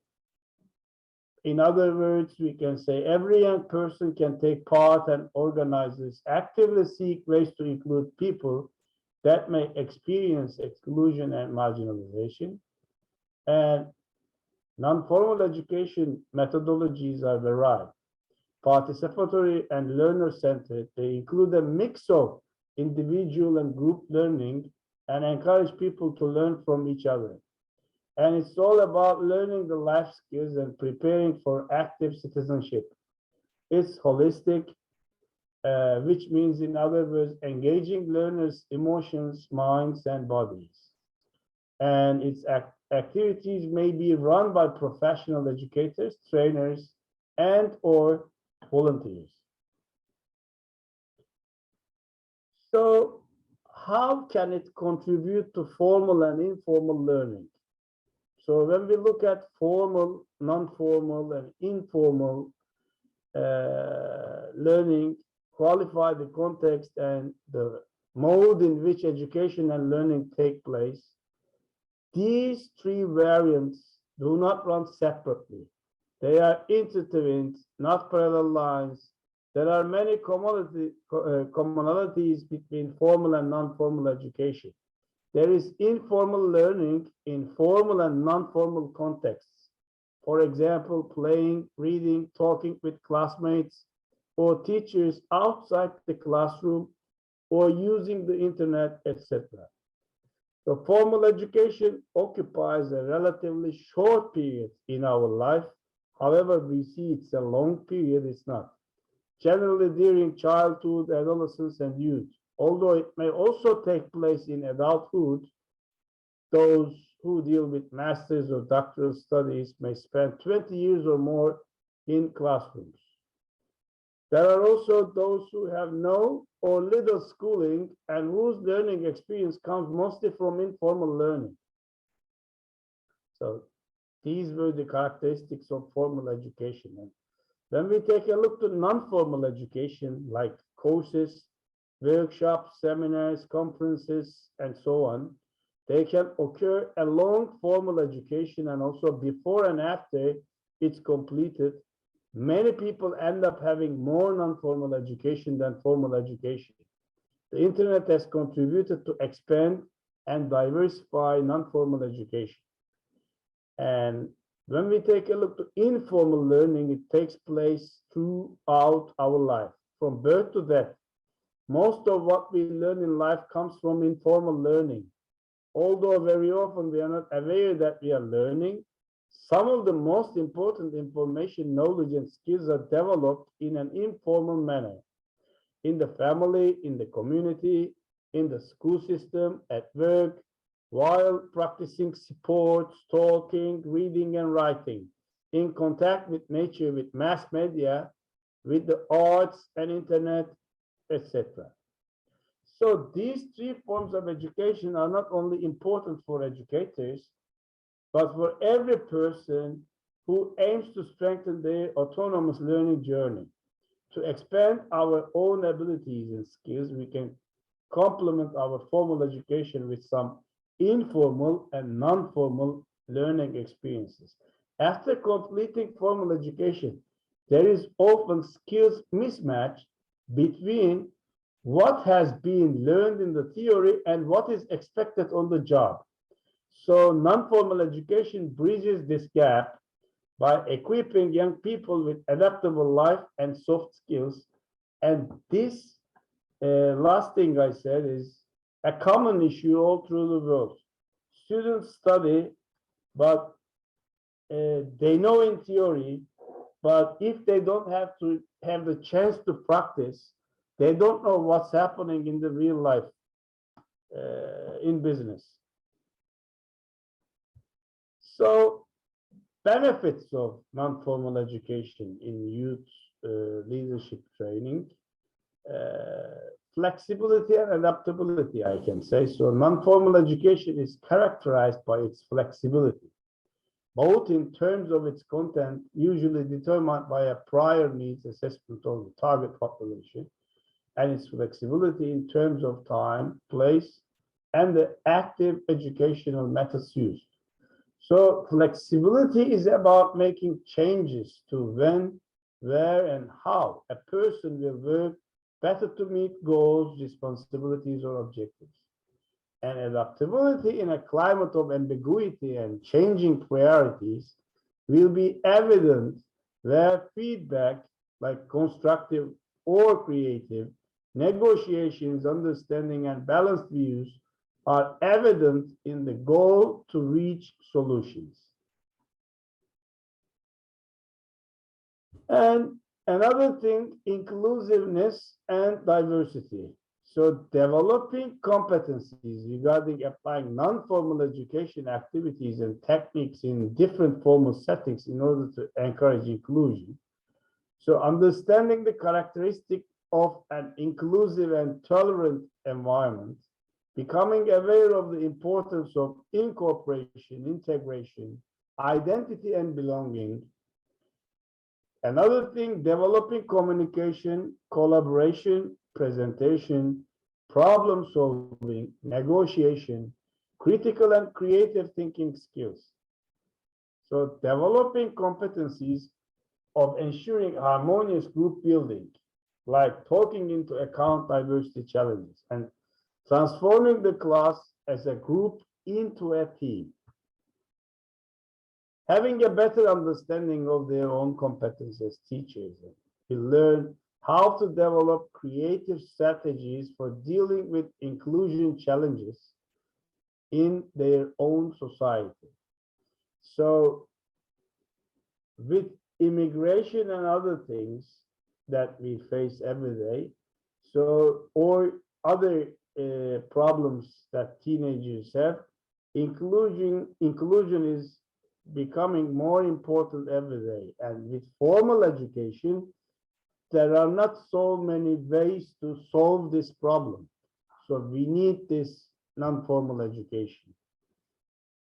And learning how to understand the young people's different realities and how to better integrate them in the society. Learning how to develop non-formal tools and learn about ways of applying them in education for different age groups.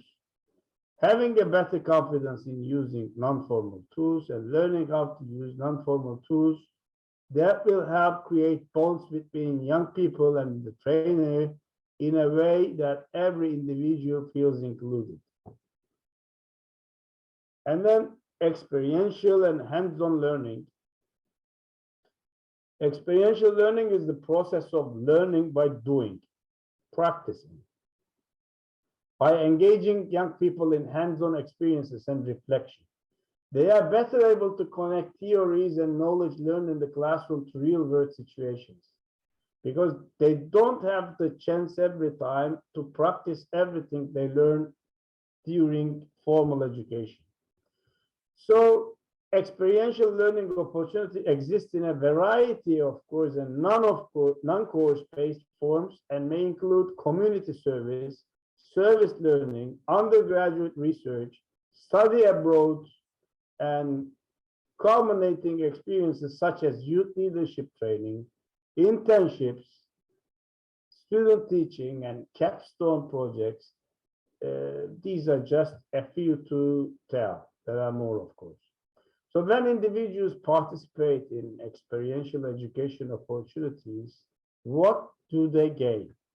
They gain a better understanding of course material, broader view of the world and an appreciation of community, insight into their own skills, interests, passions, and values, opportunities to collaborate with diverse organizations and people, and positive professional practices and skills tests. The gratification of assisting and meeting community needs and self-confidence and leadership skills. So, empowerment and active participation. It's another benefit for non-formal education. So active participation is an approach that enables individuals to be included in their care and have a greater say in how they live their life in ways that matter to them.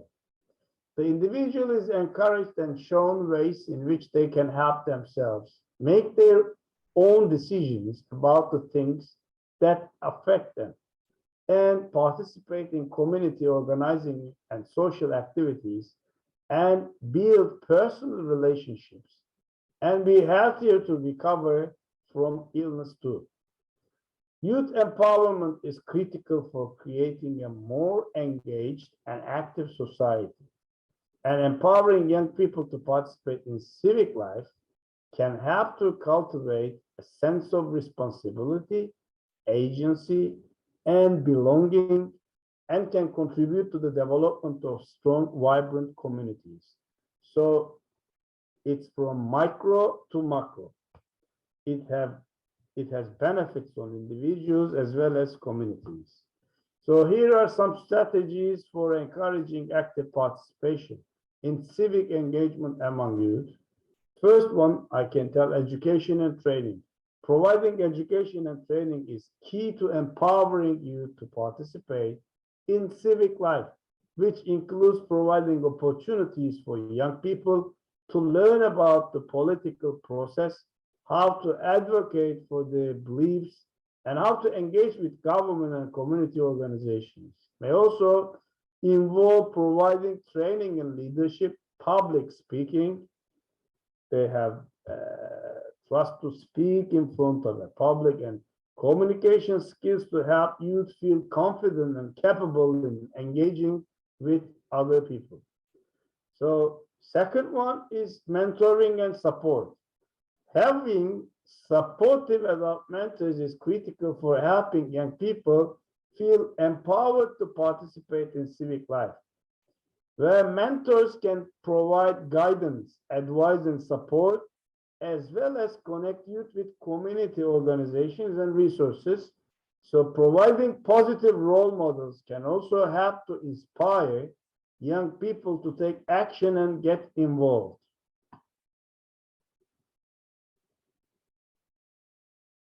And the third thing, community service. Encouraging community service is another effective strategy for promoting youth empowerment. By engaging in a community service, young people can develop a sense of responsibility and purpose and can gain valuable experience working with others to address community needs. This can also help to foster a sense of connection and belonging with the community. And then we have youth-led initiatives. So encouraging youth-led initiatives is another way to promote empowerment and engagement. Because by providing opportunities for young people to take the lead in creating and implementing community initiatives, they can gain valuable experience in leadership and problem solving with real-life experiences, and can contribute to the development of strong, resilient communities. And then fifth one, positive reinforcement. Providing positive reinforcement for young people who engage in civic life can help to encourage continued participation and investment in their communities. This can include recognition through awards and public events, as well as feedback on the impact of their contributions. So let's identify essential leadership competencies for youth. It's youth leadership. It's part of the youth development process and supports the young person in developing the ability to analyze his or her own strengths and weaknesses, set personal and vocational goals, and have the self-esteem, confidence, motivation, and abilities to carry them out, including the ability to establish support networks in order to fully participate in community life and affect positive social change. And then the ability to guide or direct others on a course of action, influence the opinions and behaviors of others, and serve as a role model. So what are the essential skills for young learners? First, communication skills, decision-making and problem-solving, emotional intelligence, teamwork and collaboration, goal setting, and time management. These are the essential skills for young leaders. So let's start with communication skills. It's vital in any team or workplace. It's really very important. It's essential for young leaders looking to build trust, rapport, and teamwork with their team members. Young leaders need to be able to communicate effectively with their team members to achieve success. Communication skills are also crucial for young leaders looking to learn and grow as an individual. It's a vital part of every successful team, and young leaders must be able to listen attentively and take in other people's points of view to thrive in their role. By developing practical communication skills, young leaders can improve the effectiveness of their teams and work more efficiently together. And also, it's another key when a crisis comes. In crisis times, communication is crucial again. Another thing, decision-making and problem-solving. They are two fascinating skill sets. We call them out as two separate skills, and they are, but they also make us make use of the same core attributes. They feed on the need to communicate well, both through questioning and listening, and be patient and not rushing both processes through. Therefore, the greatest challenge that any leader faces when it comes to solving problems and decision making is when the pressure of time comes into play. And problem solving is a method where you identify the best possible solutions to a given problem. So there is no one way of solving the problem. There are ways of solving the problem. You also end up making a few decisions necessary for the right outcome. The main aim of problem solving is to come up with the right solution. So is there always one right solution? No. Problem solving involves gathering up all the right facts, finding related causes, asking the right questions, and more. And decision making is when you choose a solution as per your judgment, facts, knowledge, maybe experience, and more. The main criteria of decision making are to ensure you avoid any difficulties that may otherwise arise and to identify the right opportunities along the way. So they are separate things, but they follow each other. So emotional intelligence is the ability to manage and control one's emotions and possesses the ability to control others' emotions as well. As a result, it can foster long-term relationship with friends, partners, and colleagues. So you will learn about emotional intelligence more and its importance in youth leadership.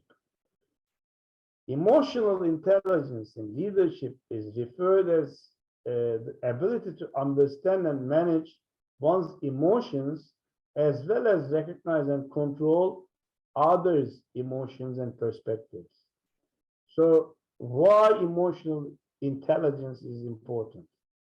Because it develops a positive work culture in the organization. It increases efficiency and productivity also. It instigates growth, innovation, creativity in the organization and team members. It constantly motivates team members and leaders to put their best foot forward. And it helps leaders and employees make the right decisions in difficult times and develops a strong bond between a leader and the team. So we say team, group becoming team with non-formal education. So teamwork and collaboration, they are two important aspects of youth leadership, especially in the youth work environment. You will work in a team and at some point may be called on to the lead. You may emerge to that role as the group recognizes your specific skill set in relation to the task. Or you may be appointed to a position of responsibility for yourself and others. So your communication skills will be your foundation for success as a member and as a leader. Listen and seek to understand both the task and your group members as you become involved with the new effort. Have confidence in yourself and inspire the trust of others. Know that leading and following are both integral aspects of effective teamwork. If you don't have a follower, then it means you are not a leader. So leaders should have followers and they should be in communication and collaboration. Collaboration is important for driving up group member engagement and productivity within and across teams. Additionally, collaboration and leadership has a powerful trickle-down effect throughout organizations, positively impacting members' well-being and the community's success. So there was also time management and goal setting. Time management is a crucial skill for any leader, but it's not enough to manage your own time effectively. You also need to set your goals with your team and your organization and foster a culture of time management among the group members. And goal setting is the process of ensuring that everyone in your organization is working towards the same vision, mission, and objectives. It helps to create clarity, focus, and accountability. So it's not only the leader's goals, or it's not the only organization's goals. The best thing is to align them all. And to avoid confusion, duplication, and conflict. When your goals are aligned, you can prioritize your tasks, delegate effectively, and measure your progress. And seminars and workshops.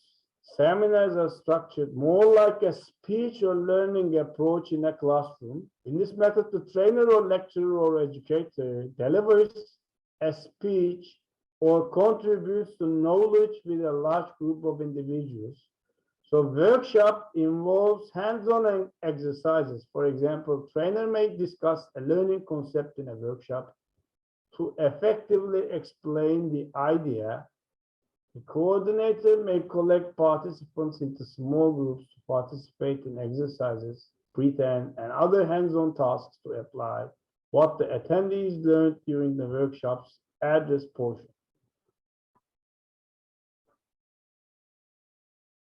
And coming to advantages and disadvantages of seminars, like the instructor can teach modules that build on one another. The consolidated block of time aids in focusing users' attention on the seminar topic, or leading a group like in a class or lab would contribute to developing a peer support network, and users get the knowledge that they may quickly apply to real-world information challenges. These are the pros of seminars. And coming to cons, like it's difficult to prevent scheduling conflicts and takes much effort to prepare and deliver. These are the disadvantages of seminars. And like coming to workshops, advantages, participants are often very motivated. The workshops might vary in duration and frequency of sessions. They can be different from each other. Can provide a series of workshops that build on each other or following each other. But the disadvantages are participants may have distinguished understanding of the technical jargon of the subject matter. It may be difficult to accommodate all you wish to cover into a single workshop, and management of big classes for hands-on practice can be challenging, like you should have usually small groups for workshops. Simulations and role-playing, they are effective teaching methods that simplify learning for trainees. Simulation refers to the method where an individual acts or imitates a role in a play, whereas role play refers to when an individual portrays a role in a play. So simulations are interactive experiences designed to teach students particular content or competencies by having them engage directly with the information or the skills being learned in a simulated, authentic challenge. So let's take a look at the differences between role play and simulation method of training. In simulation method, it's general and it takes place in a group situation, whereas in role play method, it's specific and each student has a representative role. In simulation method, it's teacher-driven or computer-driven and it's premeditated, but in role-play method, it's student-driven and spontaneous. In simulation method, the events in this method could have happened or can be hypothetical, but in role-play, the action in this method has a past and the events have happened already. In simulation, method mimics real life and is highly relatable and relevant. in role play focuses on what will happen. And in simulation, it's reflective, where the learners have to reflect on what they will do. However, in role play, it focuses on problem solving, as a problem is given and the students have to determine how they will fix it. So, and adventure-based learning, it provides physical and intellectual problems for groups to solve. The group challenges have people explore issues of leadership, cooperation, and conflict.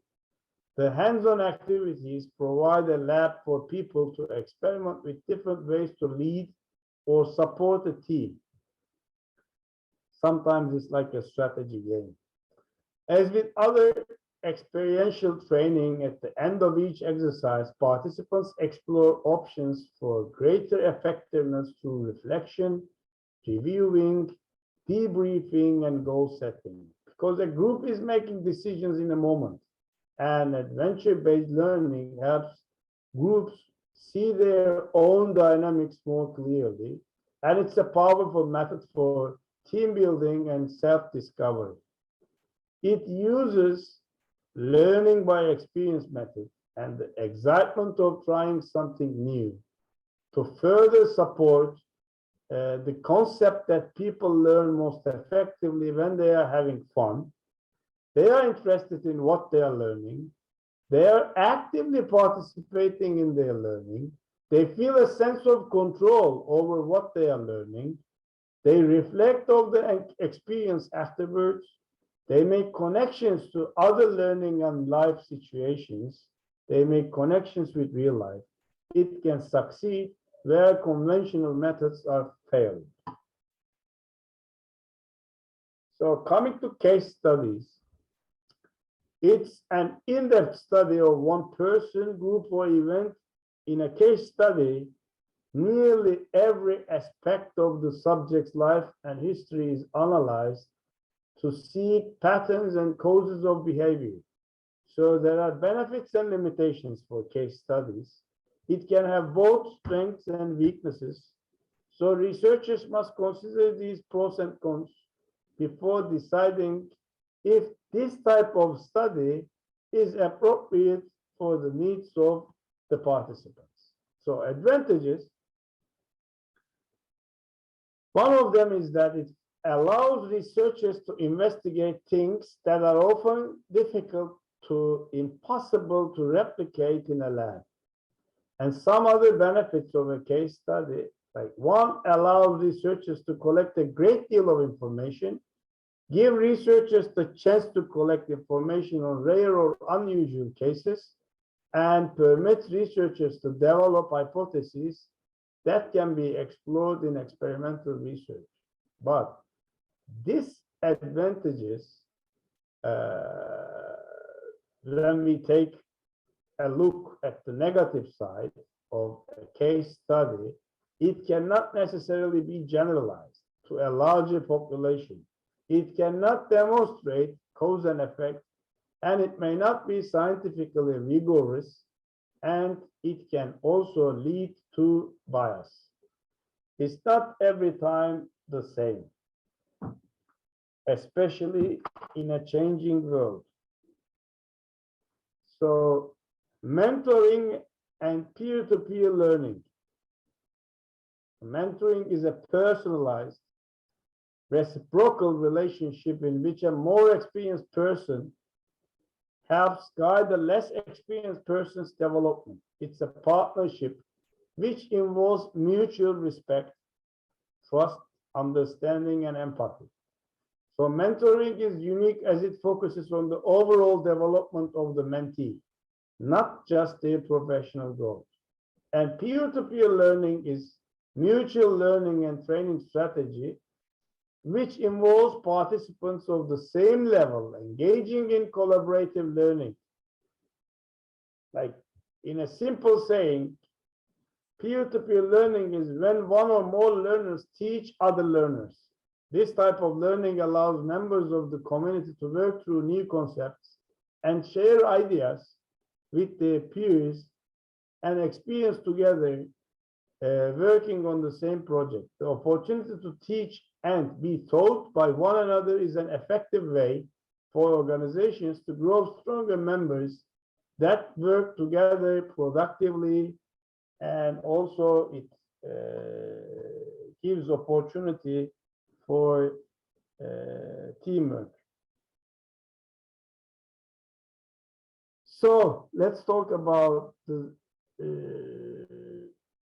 tools like icebreakers and energizers.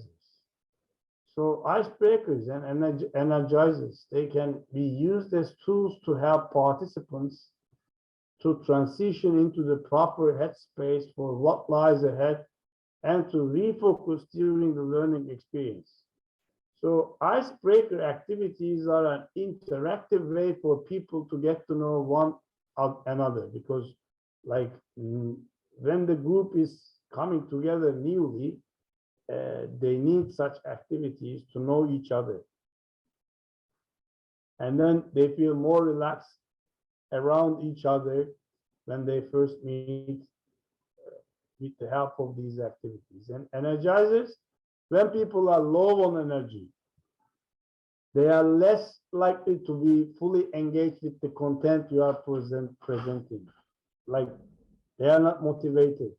So energizers are activities designed to boost the group's energy level and get everyone back into a motivated and engaged mindset.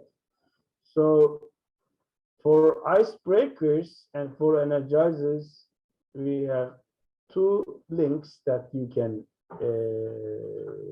visit and see and get information about them. So about brainstorming techniques.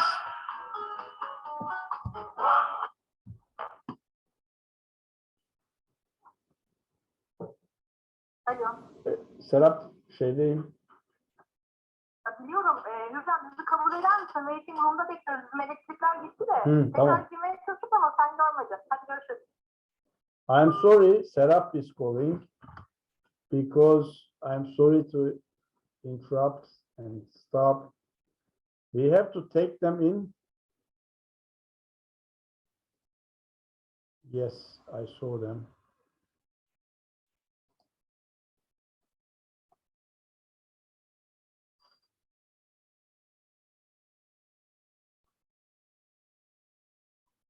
Yes, I think no problem. Everyone joined, so we can continue. So continue with brainstorming techniques. It's a group creativity technique by which efforts are made to find a conclusion for a specific problem by gathering a list of ideas spontaneously contributed by its members. So it's a creative problem-solving technique which was originated in the 1930s. Like the original brainstorming technique involved a group of people getting together in a room and generating ideas. The goal was to gather as many ideas as possible without judging or evaluating them. Participants were encouraged to think outside the box and develop unconventional or impractical ideas. Brainstorming process has evolved over the years, and today there are several methods for conducting a brainstorming session. So, for example, in the link that you can see popular brainstorming methods. So, other tools, group discussions and debates. In a debate, all the participants of the team get a fair opportunity to express their views on the particular topic, and whichever side has stated more influencing and factual points wins. And on the contrary, group discussion, involves face-to-face communication between the participants, in which they orally interact, share, originate, and discuss the ideas and views to arrive at a consensus. And then journaling. It involves a more deliberate and structured approach to self-reflection. It goes beyond recording the daily events and explores throughout ideas, goals, and personal development. So what are the benefits of journaling? It's a transformative practice that offers numerous benefits for personal growth and self-reflection, enhancing self-awareness. It allows us to explore our true thoughts and emotions, leading to a deeper understanding of ourselves, our values, and our beliefs. Knowing ourselves and organizing thoughts and ideas, writing in a journal helps us clarify our thoughts, sort through complex situations, and gain clarity on important decisions. And problem solving and goal setting, it provides a platform to brainstorm solutions, set goals, and develop actionable plans, fostering personal growth and accomplishment. So another thing is reflection, another tool. It's the intentional process of introspection and examination of our experiences, actions, and emotions. It involves contemplating the meaning and impact of our thoughts and behaviors. So benefits of reflection, gaining insights and learning from experiences. Like through reflection, we extract valuable lessons from our experiences, enabling us to make wiser choices and avoid repeating past mistakes. So making informed decisions by reflecting on our values, goals, and aspirations, we can make more informed decisions aligned with our authentic selves. And fostering personal growth and self-improvement, reflection provides a pathway for personal growth by encouraging self-awareness, empathy, and the development of critical thinking skills. And other tools like leadership games, they are fun challenges and activities designed to help players learn essential skills and become better leaders. So some leadership games include 60-second story, guess the drawing, and the blindfold game. So these games aim to identify potential leaders in a team or help existing leaders develop essential traits like decision making, trust, and communication to develop these skills. So these games are similar to leadership activities and can help in professional development. Also, the challenges can help participants learn essential leadership skills and become good leaders. So list of some leadership games, and also there is the link for them. Survival Island, Tallest Tower Challenge, Escape Rooms, Drove Yourself, Guess the Emotion, or 60-second story. How Are We Different? Blindfold Game, Capture the Flag, Cross the Bridge, Tug of War, Balloon Change, Guess the Drawing, Charades, Leadership Race, Blindfold Animal Game, Water in the Bucket, and Spot the Difference. So these are some of the leadership game tools that I can say, and you can follow the link to get more information about them. So thank you for listening to me about non-formal education and leadership. So presentation is over. Now we can discuss or ask questions. Yes. Thank you very much, Mr. Tarhan. Yes, I have a question. Like before, we were talking about skills for leaders. Just 1 week ago, I had a workshop with some teachers from Bulgaria, and we are talking about soft skills in relation to create new leaders and new entrepreneurs, for example. And their problem was to match these soft skills. So, for example, I don't know, financial management or delegation capacity or flexibility, etc., into the formal educational methods, because they are very blocked. But at the same time, when we talk about young people like 16, 17 years old, they are at the last years of school, and the teachers of schools are they have a very big powers in their creation of future leaders. So they really didn't know how to manage these soft skills, how to transmit them, these soft skills. Normally, like as you say, in not every country, but in some or in many countries, like it's not possible to put these things with syllabus or curriculum, and it's not very easy to integrate with formal education. But the thing is, like you do now with European projects or maybe other local projects, that students are involved in these things and they can experience these things. So with formal education, in my opinion, formal education is dead for me, because no one is interested. When I talk to students, they don't like it. When I talk to teachers, they don't like it. So normally it's dead, but we are trying to make it live.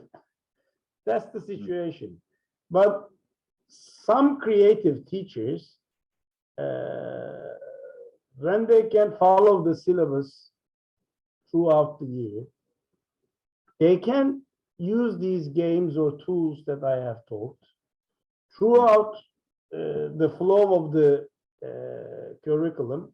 Maybe they can use them during their formal education. So then they can support their students in such way. That's my opinion. Yeah. So the final goal passed before through the training of teachers, trainings of yes, especially in formal yes, but they should be volunteer for this, of course. That's not they easy. should be motivated. Like there are some examples, because really there are some examples of these teachers, because I have been working so many years in these projects. I saw lots of motivated teachers doing this incredibly.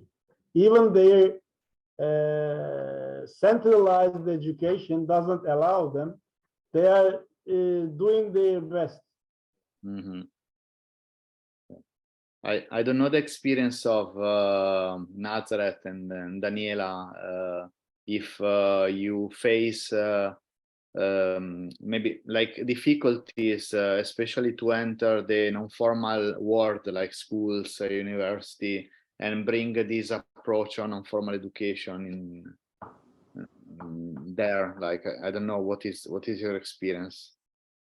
Well, definitely. Like we have tried to approach like schools, universities, and like high schools in general.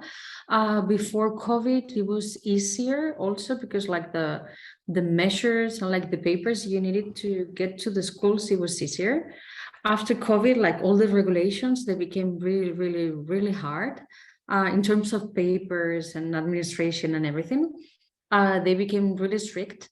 And then also they are like somehow square-minded. So like all these activities and like no formal approach is not really well seen. So it's like considered a little bit like a waste of time sometimes. Even we know like the students, they learn and they give us amazing feedbacks.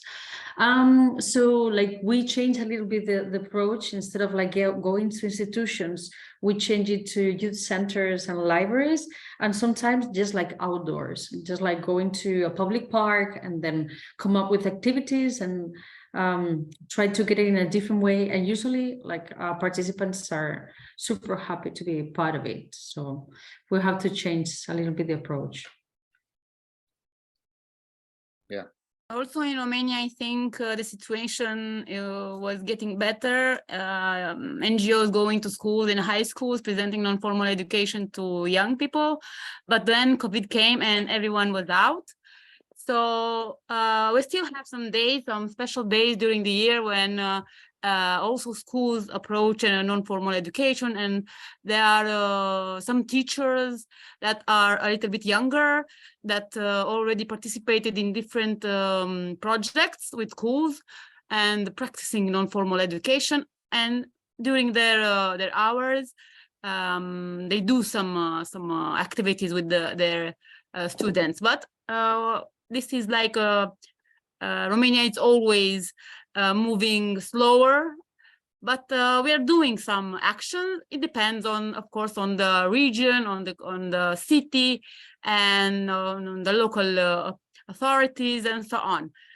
Not so much, but we're not doing very, very bad, as I think.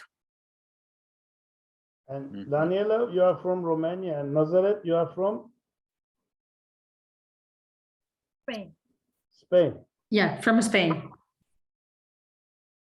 Yeah, and me, I'm from Italy. Yeah, and you saw. I understood. I have a strong accent. Yes, which I like. Yeah, no, I just wanted to comment that, yeah, the same for us. Like we were implementing some workshops inside the schools before the COVID. Then with the COVID became impossible, and now the school are didn't still recover the openness, to be open to external like before. We hope that we can manage, especially because. Yes, when we were doing sessions in the schools, we were using the brainstorming, the simulation games, actually what you described very well in the slides, and the pupils really like it. But then when we said to the teachers, okay, can we take some of them to some projects around in Europe? So can they skip 1 week of class to come, I don't know, to a project of Nazareth in Spain? Then there was like a wall, like, okay, you can do a small session of 2 hours, but we cannot let them participate in 1 week youth exchange or training course. So in one side they are open, but in the other they close. So it's not very easy all the time. Yeah. I don't know, maybe Serap and Yalcin, your experience, like when you promote like non-formal education in schools, like how is it in Turkey? Is it difficult, or do you have more like they are more open to this kind of experience? I can say that young people, I mean, young teachers are more open to using non-formal education techniques in their classrooms.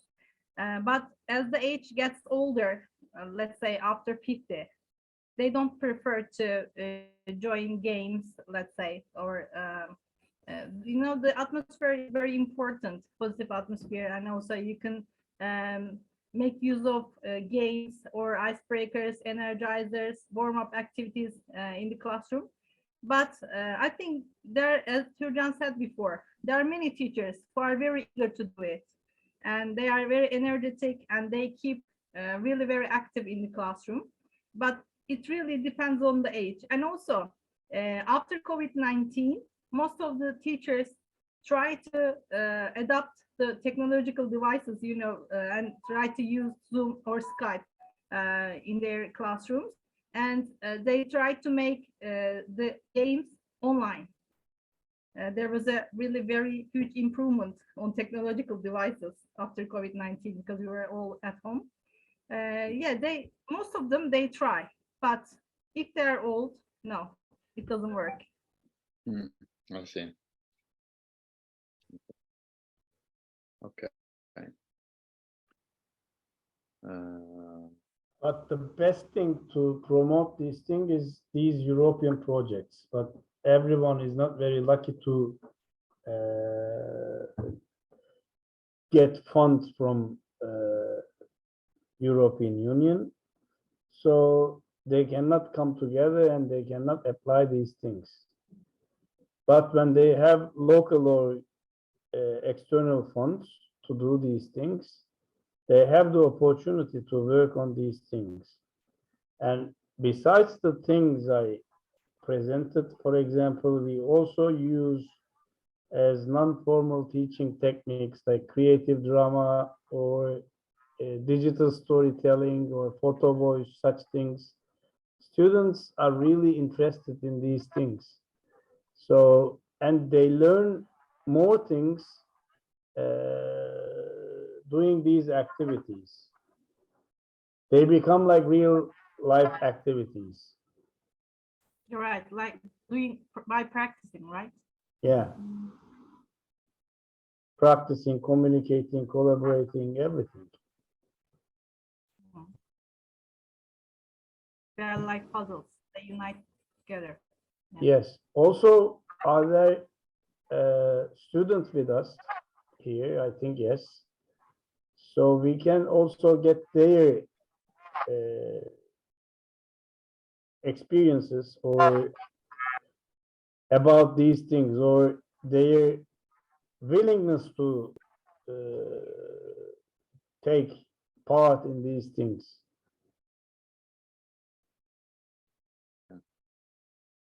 Yeah, maybe Victoria, Galia, you just I mean you are in the, Galia just finished 1 week ago the study, but I think you have the experience of which kind of methods were used during your class, and Victoria also, like, she is in the now starting new experience to study in Italy.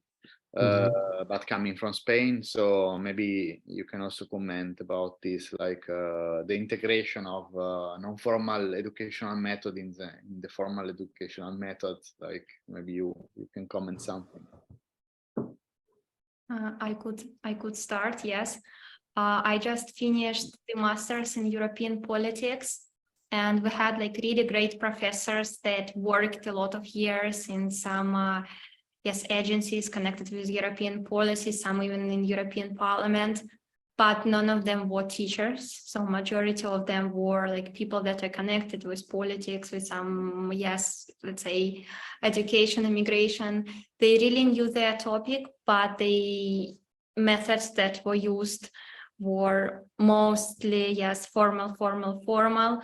Yes, usually they didn't try much to, let's say, to make their classes as interactive as possible. It was just the idea mainly to give the material, and then the students, like who wanted, yes, they were supposed to, let's say, to study and to find the approach that were more suitable for, let's say, their type of learning, for their studies by themselves.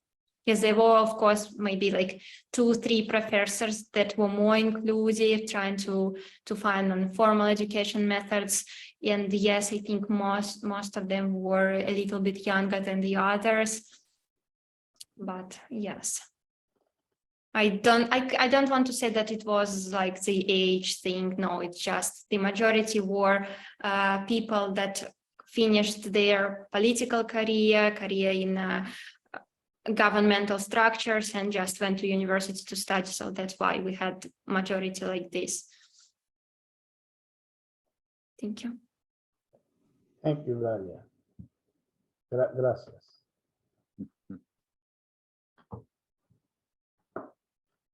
Someone else? No? Vicky? I know that you want Yeah, in my case, no. In my case, it was more or less the same. I studied the university in Spain, and it was, of course, everything was formal education methods. Everything was very presentation, giving the material to students, and we had to study basically at home that. And some of them, I can say the youngest, they